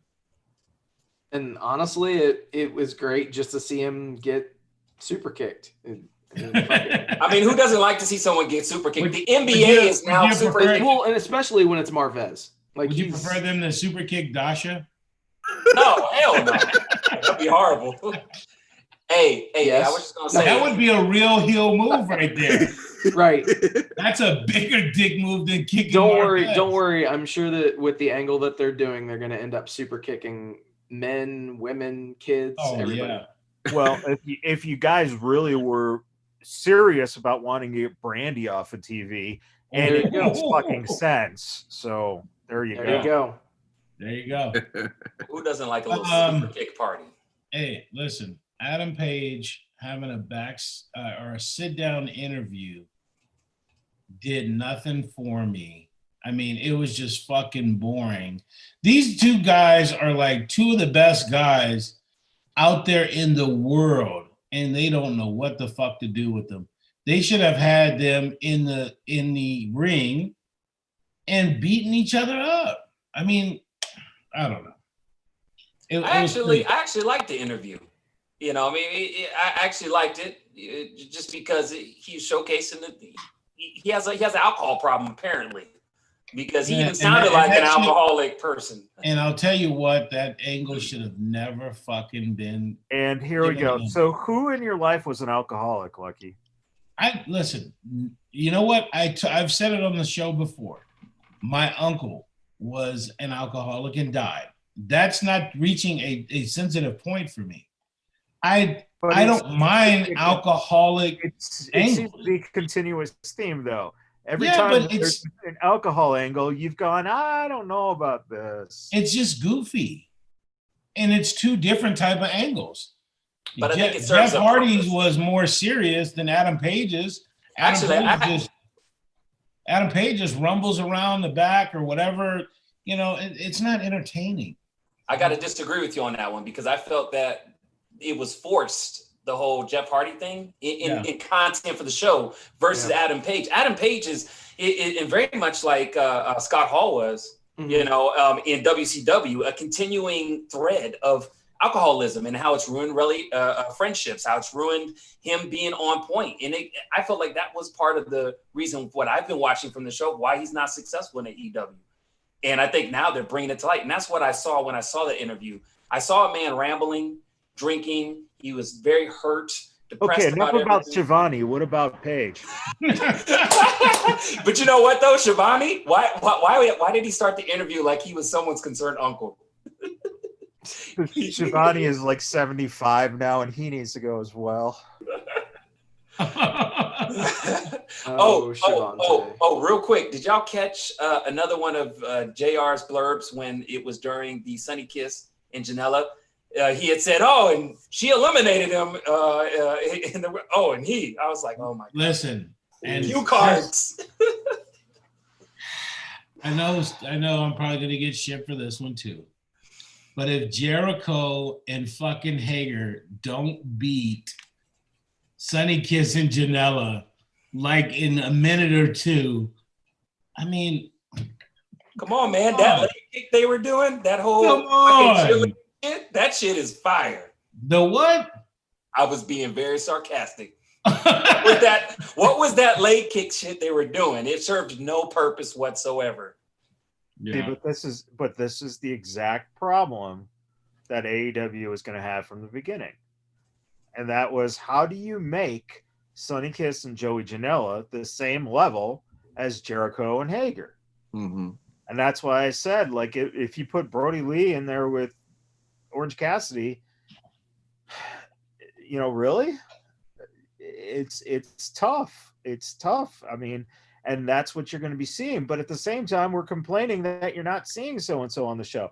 Right. So the fact of the matter is that if you want to listen to 3 Count tomorrow, if you listened on the podcast and haven't heard it, you'll get an idea of what we're talking about. And one of the biggest things is that the reason that they're bringing in these WWE guys, they're putting the titles on them, they're giving the exposure. Once you do that, once you sign these contracts, you don't have time to develop the other guys. And Dark is not a development show by any means. I don't even watch it. But that's the problem. You know, you're getting your core audience, people who watch on the internet, but you're not getting, you know, your fan base that you want to keep converting. And you know what? They're doing a decent number. You're finally flirting with the 1 million mark now. So it's important now for them to make decisions, because if you are tuning in and you're seeing Sonny Kiss and Janela wrestle for the first time, and if they don't make them look competitive, then why should you ever buy those guys again? But if they make them look too competitive, then you get the complaining that you're getting on, oh, they should be beating them in minutes. So it's a tough, you know, we're going to be, this next year is going to be dealing with this type of thing. Mm-hmm. And they have to figure out what they're going to commit to and what they're going to do. And you're seeing it, like Hangman. What are they doing? Is he a goofy drunk? Is he a sad, pathetic drunk? Whatever it is, decide on the character and commit to it. I love the goofy drunk. I wouldn't mind that one, but fuck, man, this depressed and all this shit, you're 100% dead on. Like, there's no commitment either way. It only makes sense if this drunk that we're seeing with Hangman Page is the bottom of the barrel. They're trying to illustrate the bottom of the barrel for him, right, and then he makes an incline to fix whatever. I think that's what they're doing. Yeah, because they have to establish rock bottom. At least you're at least thinking what they're doing. They're not thinking what they're doing. Well, I'm not going to give them that all the way. But I will say this, though, if I may. I feel like AEW, sometimes they have the answer to their problem, but they strive away from it, and they do end up going back to some of the previous WWE talent. Because even in that, like, Janela and, Sonny Kiss match, they really talk about, how Janela is a brawler. He's a brawler. He can kick the guy through fucking 5 tables, and he just keeps coming back. Yeah. And then you have, Sonny Kiss, who's greatly, greatly athletic. Like, I'm going to be honest with you, and I'm going to be very bold and say it. I'm going to say him, JR, Sonny Kiss, and let's say a Dolph Ziggler had a match, I could see a very good athletical match, regardless of who wins, because Sonny Kiss has that athletical talent in that ring. And you can laugh all you fucking want. I'm saying it because he's very I'm only laughing because you just made up a word, athletical. Well, it doesn't matter. At the end of the day, that's fine. Streetism. That's fine. It's a streetism. Thank you. So at the end of the day, I feel like AEW does this with a lot of their talent, but I see them stray away, as you stated earlier, when you put them up against big names. Find a way to show that if Sonny Kiss were to go up against, Brody Lee, how would he be able to fare using his athletical talent towards him? I don't know. Maybe I'm thinking too much on it, but that's what I would like to see. So the whole bottom line between having Jericho and Hager together is for them to go all the way and win this? Or at least to be competitive in the tag team. Yeah, yeah, just to be competitive. Yeah, okay. Just a way to keep them on TV. So they shouldn't be tag team champions. No. Okay, that's what I'm asking. Yeah. No, Oh, they already I could see them being used to put over, up and coming tag teams. Yeah. like Sonny Kiss and Janela. Oh, see, that's the problem. That's what I'm saying. Like, yeah, put them over up and coming tag teams. Well, who are they going to go over? That's the problem. And if you're not going to have them, lose to Kiss and Janela, that's the thing. Like, start the feuds, make it progress, do something that's, showing to where you're building to, because of the fact that right now it is a WWE heavy show. Yeah. Yeah.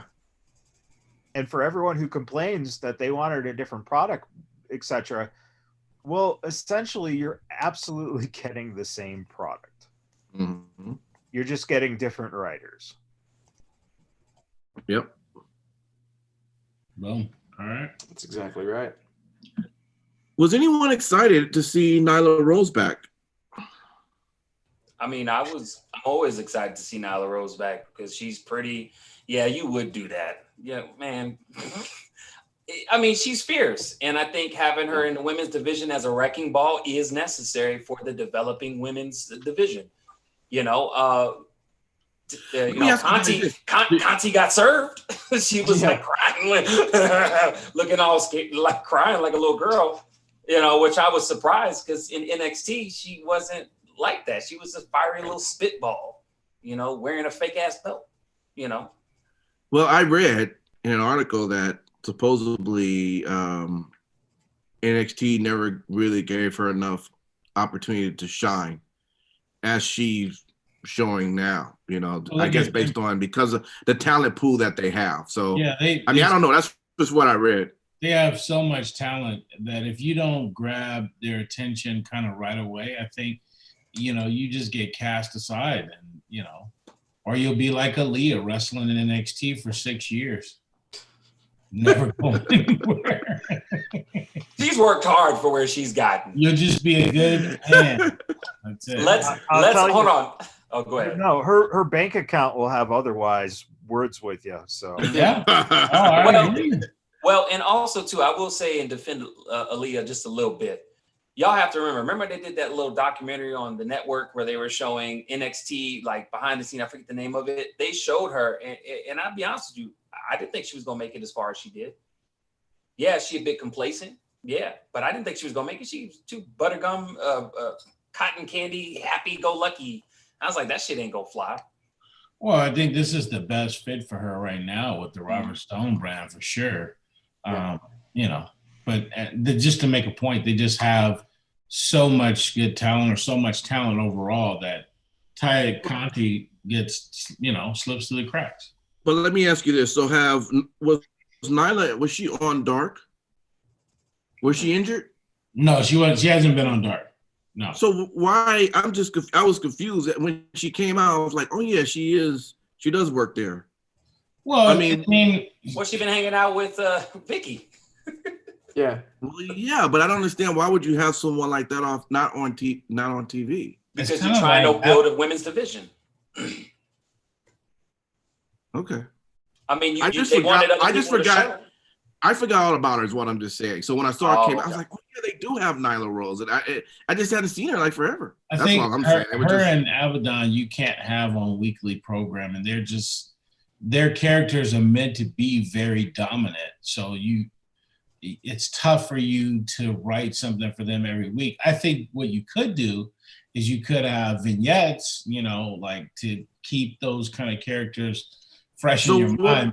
So what would have been the difference between her and, let's say, okay, you have Nia Jax or Shayna? What's the difference then between that? They're dominant. They're going to be on weekly or have been on weekly. I mean, they're not just to a point where they're just. You have 5 hours of television, DJ, exactly. as opposed to 2. Yeah. Well, I was also going to add too, if you think about it, the reason why Nyla Rose it made sense to not kind of have her on TV, and maybe it's just me, was because when you are associated with a new manager, and that's what they've done with her, pairing her with Vicky Guerrero, it could make somewhat sense for her to not be on TV because, they strategizing and shit like that. Maybe it's just me that thinks that way, but it makes sense a little bit. Like they're trying to go back to the drawing board. There's no maybe. Nobody else thinks like me. I get it.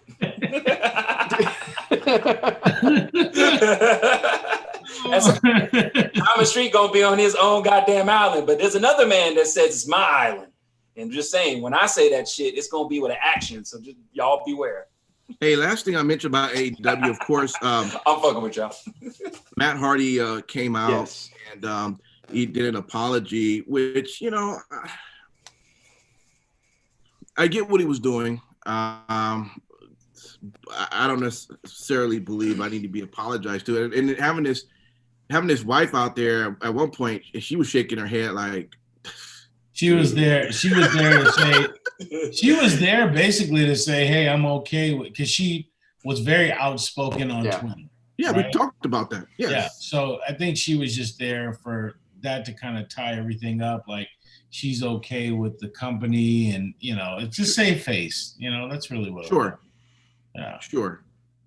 But yeah, I mean, the segment probably went a little bit longer than it had to, but give him some time off.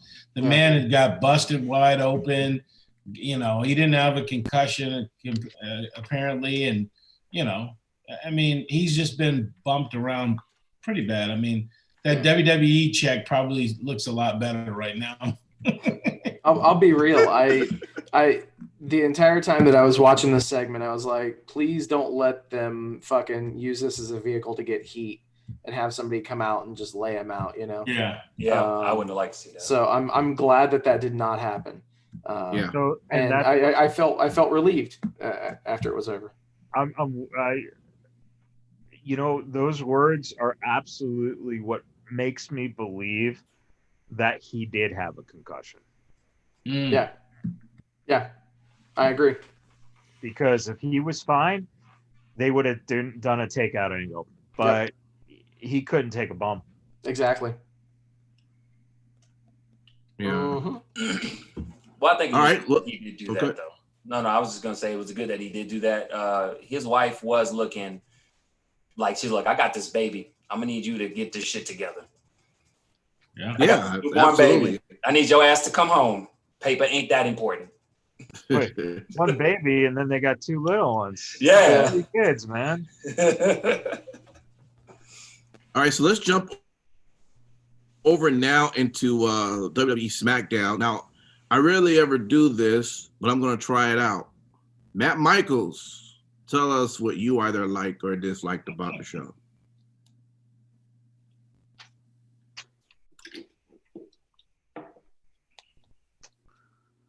You know, trying to think if anything really stuck out.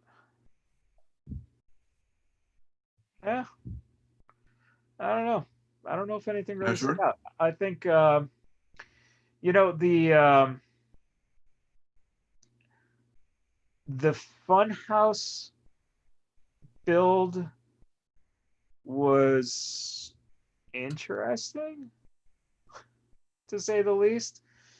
I don't know if I ever thought I would see a Paul Heyman puppet.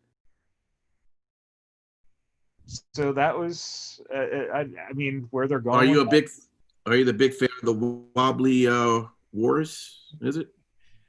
I don't know yet because I really don't know what the fuck they're gonna do with it. That's the Vince. Wobbly. Vince getting his kicks off. Yep. 100%. 100%. Well, it goes back a long time ago, weren't they calling him? But didn't they? Boris? Yeah. Didn't they? That's what I'm saying. This is Vince. This is all Vince right here. But let me ask you this, King. Wasn't there like part of in that segment that was kind of mentioned about Vince? I forget, but it wasn't somewhere that he was kind of saying like, "Yeah, this is such good. This is shit. something that's good shit. Yeah, exactly. You know, so that it was the Vince. You said it again? Yeah. Oh right, yeah. But that just goes to the idea, the fact that he, you know, to even write that on is showing, this is just for him. You know. Yeah, but at some point the exactly has to be tying into you know, maybe the Fiend going after Roman. You know, it would be very interesting if, you know, during, you know, this match with Uso brother number one. Or I'm sorry, the last Uso brother, since he's the youngest, the last Uso brother, and Roman for the Fiend to not go in to fuck with Roman, go in and get Jay out the way, do his thing with him. I mean, that would be cool. I will say I'm intrigued by the way that they're going to book that match, and the way they're going to come out of that. What are you talking about? Roman said it. He said, "I'm gonna kick your ass like we did when we was little kids." Yeah. But I'm saying if Roman's just gonna like come out there and do the, hey, just go ahead and lay down. Oh God! No, I hope the fuck not. Please no. Please don't do that shit. Just make it easy for yourself. Just no NWO shit. No NWO finger shit. Point of please. doom. Yeah, the finger point of doom. Fuck no. But I will say, probably my favorite moment of the whole show was Alexa Bliss doing the Sister Abigail. That shit was fucking legit. I enjoyed that.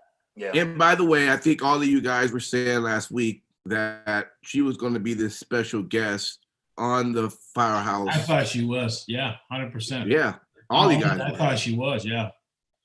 But it's a slow burn that they're doing with her. You see small things happening with her, so where she is going and flirting with that side. So Well, here's the thing we missed though. And for as much as you want to say it, Lucky, I absolutely didn't think that they were going to continue on the lines.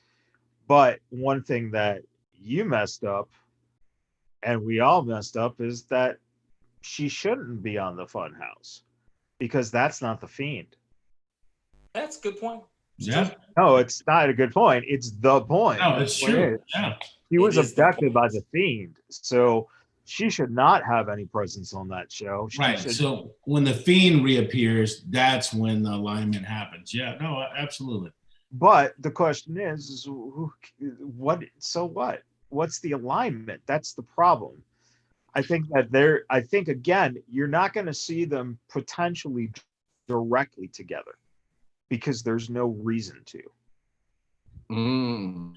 I don't know. I'm actually far more willing to let the slow burn happen on this one than some of the other stuff that I've probably said. Hey, for every other fucking thing, every goddamn thing. You come this in, has me intrigued. They just debuted him, and oh my god, it's so fucking awful because he's going to be a best man at a wedding. Well, he just came off of the same fucking angle, bro. Jesus. And he's not even in the same fucking company. Go blow it out your ass. He came off the same fucking angle. And he wasn't the best man. Let me ask you this. Is the audience not the same? What do you mean? AEW and NXT. I don't know. I don't know. You tell me. You the fuck king. It's the same audience. So what? Yeah. I don't know. We'll see. Well, I will say the one thing I liked about SmackDown, obviously, Bayley did a fantastic job of stating the obvious, but the way she said it, I was just going to backstab you before you backstab me. Bayley is just fucking amazing. You know what I mean? She is just when you think she's giving you enough heel, she kicks it up a notch, and I'm just like, man, you despicable bitch. I love you. Even though you fuck Bay like that. Well, for the longest time, she was considered the weakest link of the four horsemen. Yeah. Right? But you know what's cool that I like? I like that if you notice within Bayley, maybe I'm noticing it. She's a little bit of the nasty of Charlotte when Charlotte gets nasty. Mm-hmm. And you know how all of them are a little nasty. Like, even Becky Lynch, when she first was associated with the four horsewomen, she's a little nasty too. So I like seeing Bayley nasty. But I will tell you, I don't want to see Sasha Banks come back and she's crying, my best friend. No, I don't want to see that shit. I want to see Bay tear that shit up. I want her to be angry. I want her to be as angry as a goddamn Tyler Perry character in Acrimony. I want her to tear shit up. I want to see them go at it every time they turn around, and I want shit to get nasty deep. So if you guys listen to the show, there's my wish list. There are a couple of things there that you were talking about. One, she's being advertised for this week's show, and I think it's too soon for her to come back. But two, we talked about last week, one of them is going to get drafted away, and then they won't have an opportunity to, to get the. I mean, at least they shouldn't. They shouldn't. They shouldn't touch for a while. They shouldn't touch. They shouldn't touch for a while. I'll be honest with you. Let this thing slow build, man. They shouldn't touch for, Royal Rumble or backstage on one of these pay-per-views, maybe Survivor Series or something. I don't know. All right, I get you. Then let me ask you this question then. How do you present that to everybody who's not really involved in this whole feud? And let's say they split up. One's on one brand, one's on the brand. They don't do nothing. Like, how do you present that to people that's just, that still want to know about the feud? Are they just going to magically around Royal Rumble show up in the same backstage and start fighting each other? I feel like with that build, that slow burn you want, there still needs to be a narrative. The fact that she can come in and win the briefcase or the Royal Rumble itself, and then in that situation, then I agree with Lucky. Don't let her be on TV if that's the angle we going with. You don't have to not let her be on TV. Just put her on the other show. Yeah, put her on the other show. As soon as they get, because Lord knows when they're doing this fucking shakeup. Yeah. Thank you for whoever's following like Meltzer's breathing of this. I'm assuming that's where the shit's coming from. So if they're doing this shakeup, apparently they're taking their sweet ass motherfucking time doing it. But just, they don't have to physically touch. Yeah. Well, let me ask y'all this question. All right, we close, right? All right. So what if one of us stabs each other in the back like that? Would that not be, you'd be fueled in a motherfucker and you just be ready? You'd be like, what the fuck? Like, I'm hurt, yeah, but at the same time, fuck you, motherfucker. Are we making no money now, or are we making $1 for us? I mean, don't give it away for free. I get that. I think the whore, he gives it away for free all the time. And that's the opposite of being a whore. Right. The biggest stage is for them to do it at WrestleMania.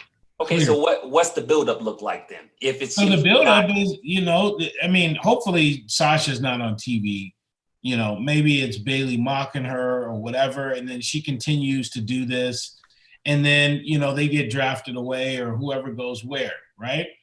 Then Sasha enters the Royal Rumble. She wins the Royal Rumble, and then you got this buildup where they go to WrestleMania, and that's when they touch. I mean, that's when you do it. Well, I'm going to add one to you because I like where you was going. But I want it to be before Sasha gets drafted to Raw permanently or whatever that seems what it's going to, right? I want her to look in the camera and I want her to look at Bayley and says, you know what? Bitch, you cut me. I'm going to come back. And I'm going to get my payback when I get it. You do that with a finality, then I can see your point of then later on when they touch, it's going to be dynamite. Yeah. Yeah, I'm gonna have my baby face calling her a bitch. Yeah.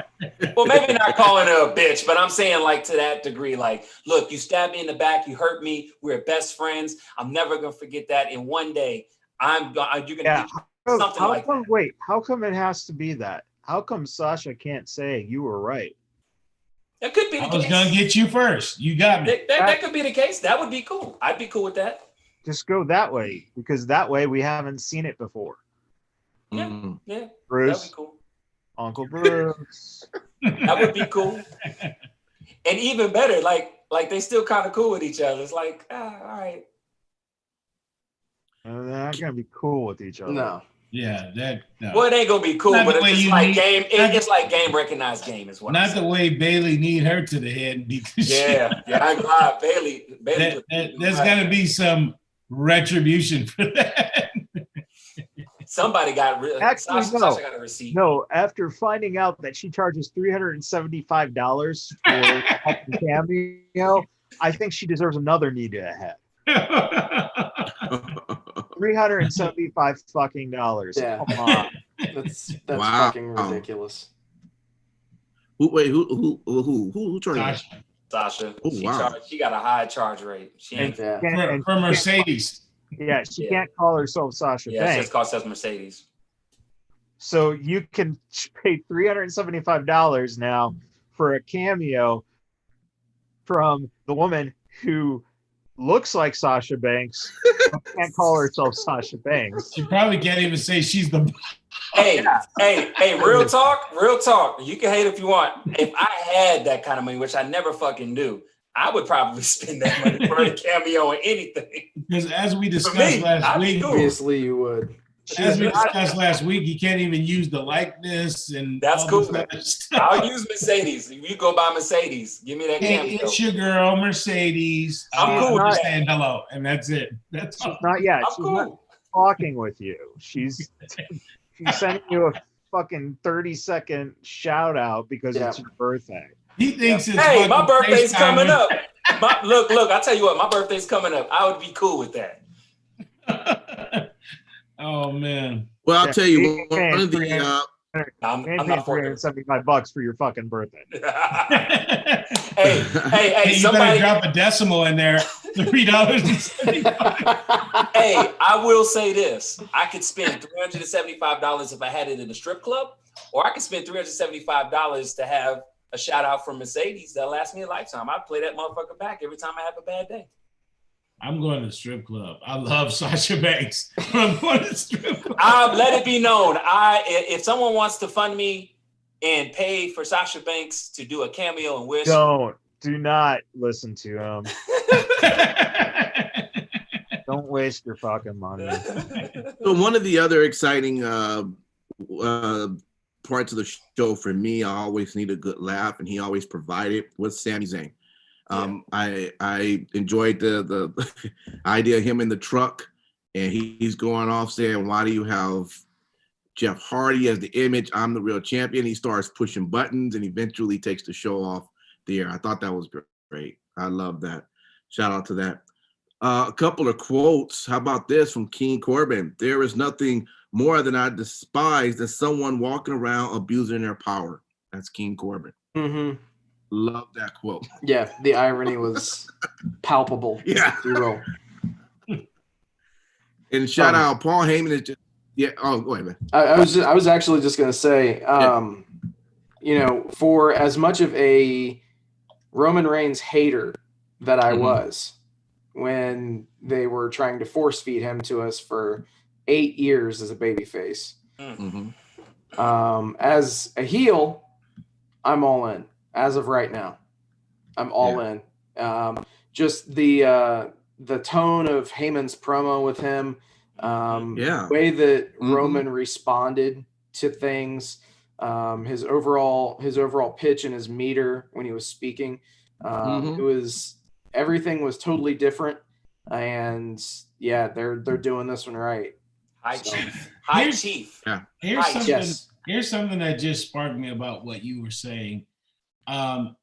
Jay and Roman are, facing off for the belt, the whole nine.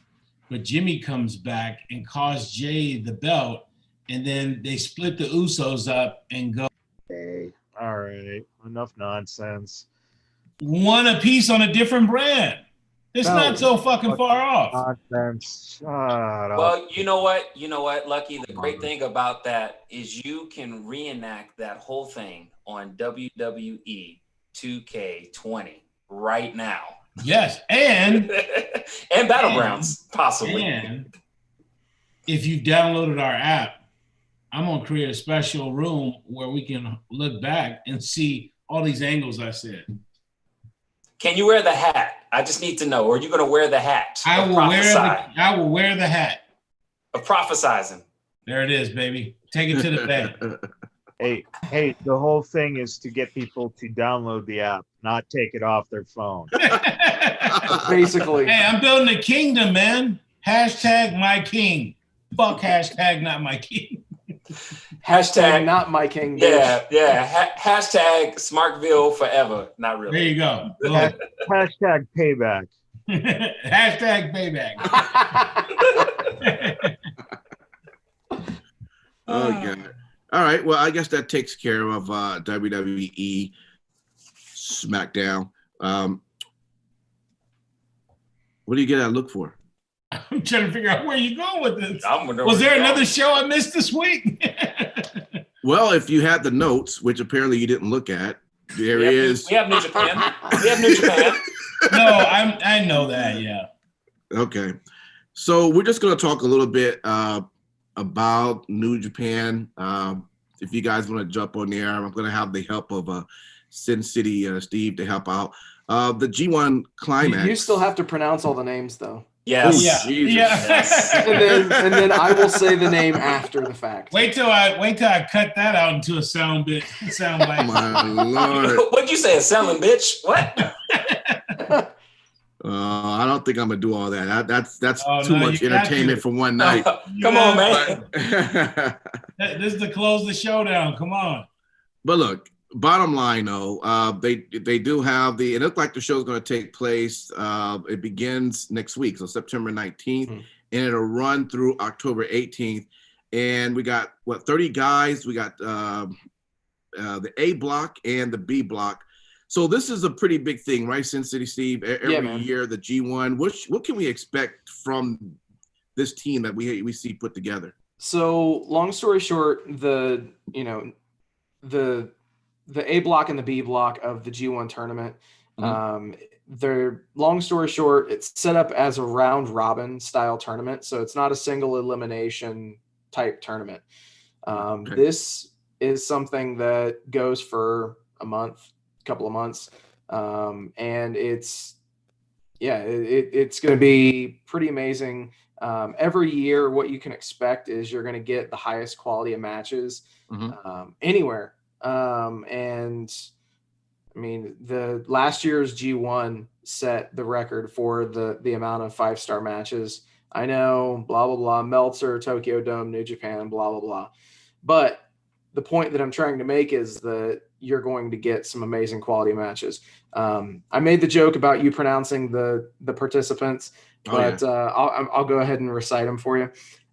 So in the A block, you've got Kota Ibushi, Kazuchika Okada, Tomohiro Ishii, Shingo Takagi, Yujihiro Takahashi, Taichi, Minoru Suzuki, Jeff Cobb, Will Ospreay, Oh my God. Jay White.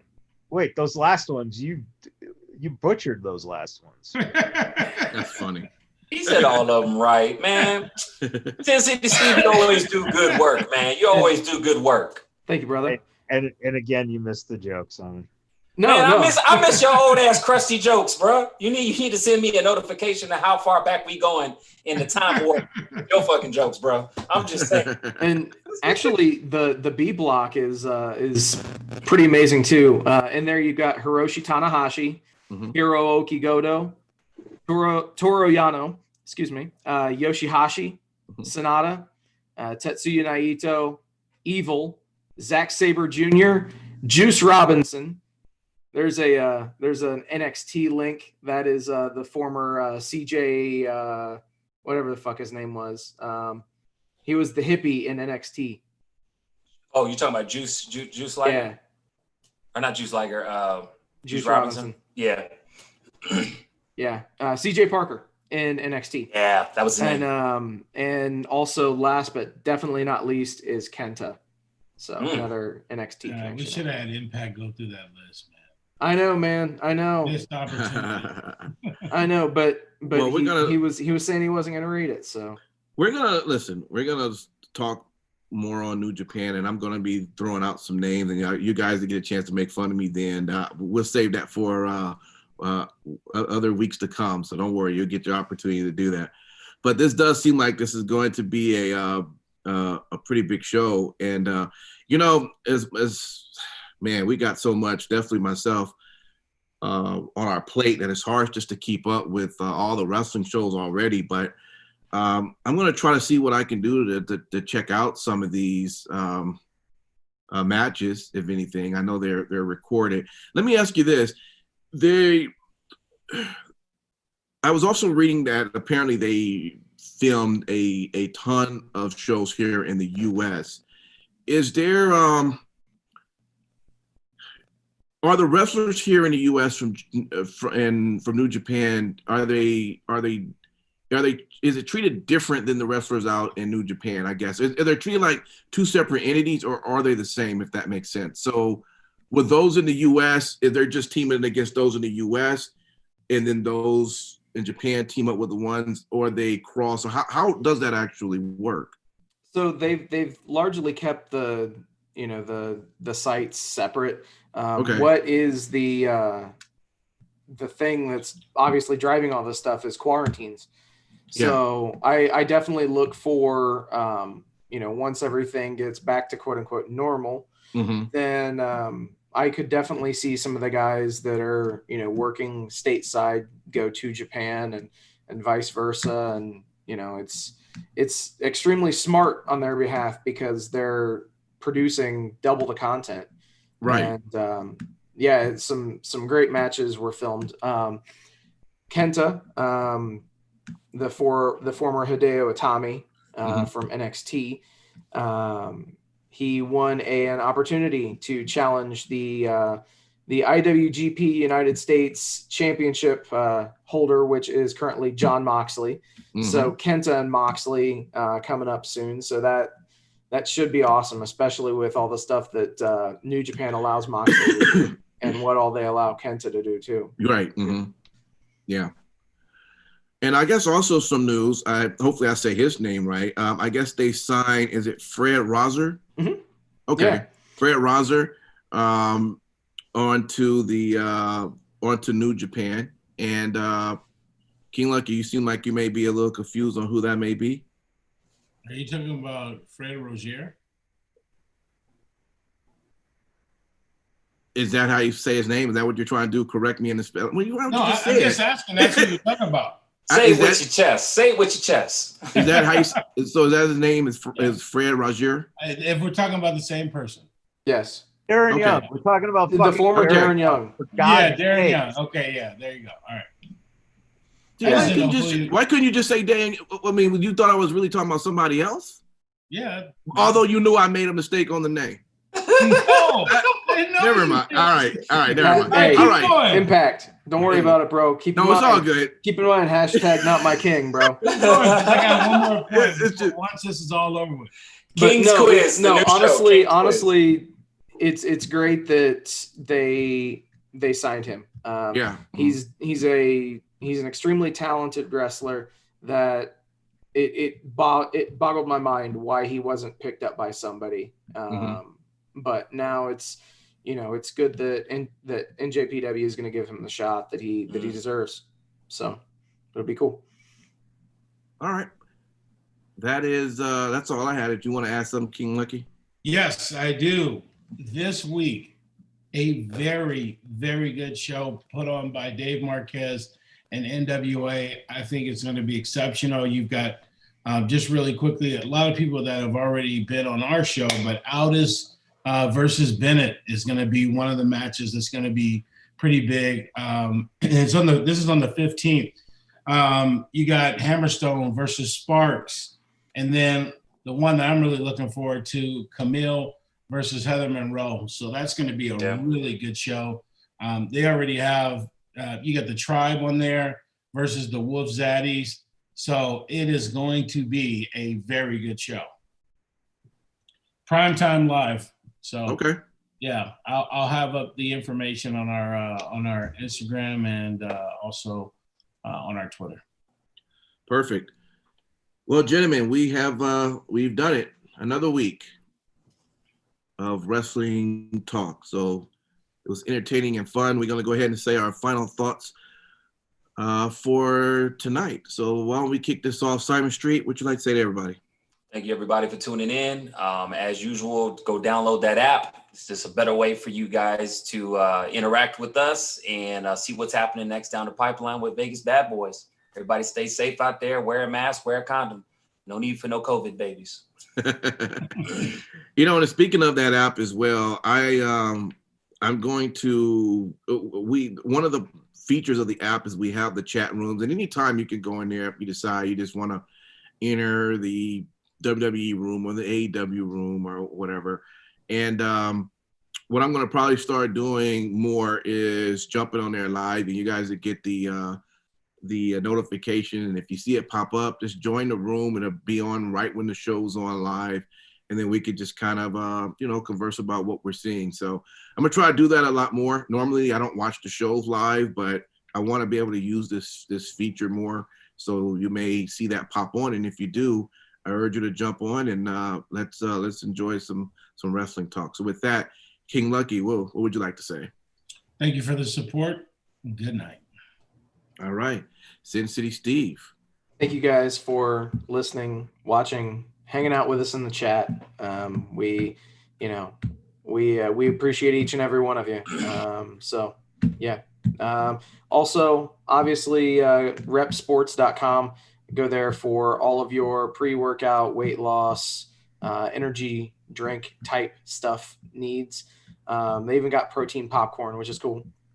And that's repsports, REPP sports.com. And use promo code Vegas at checkout. Save yourself 15%. Perfect. All right, Matt Michaels. So this past week we lost another wrestling, and in this case, a bit of a legend in Puppet, the Psycho Dwarf, Steve Lee Richardson. Steve appeared on TNA in the early days as Psycho, and their Puppet, the Psycho Dwarf, and did a lot of midget wrestling, as he referred to it, because that's what it was referred to when he broke in. But they set up a GoFundMe.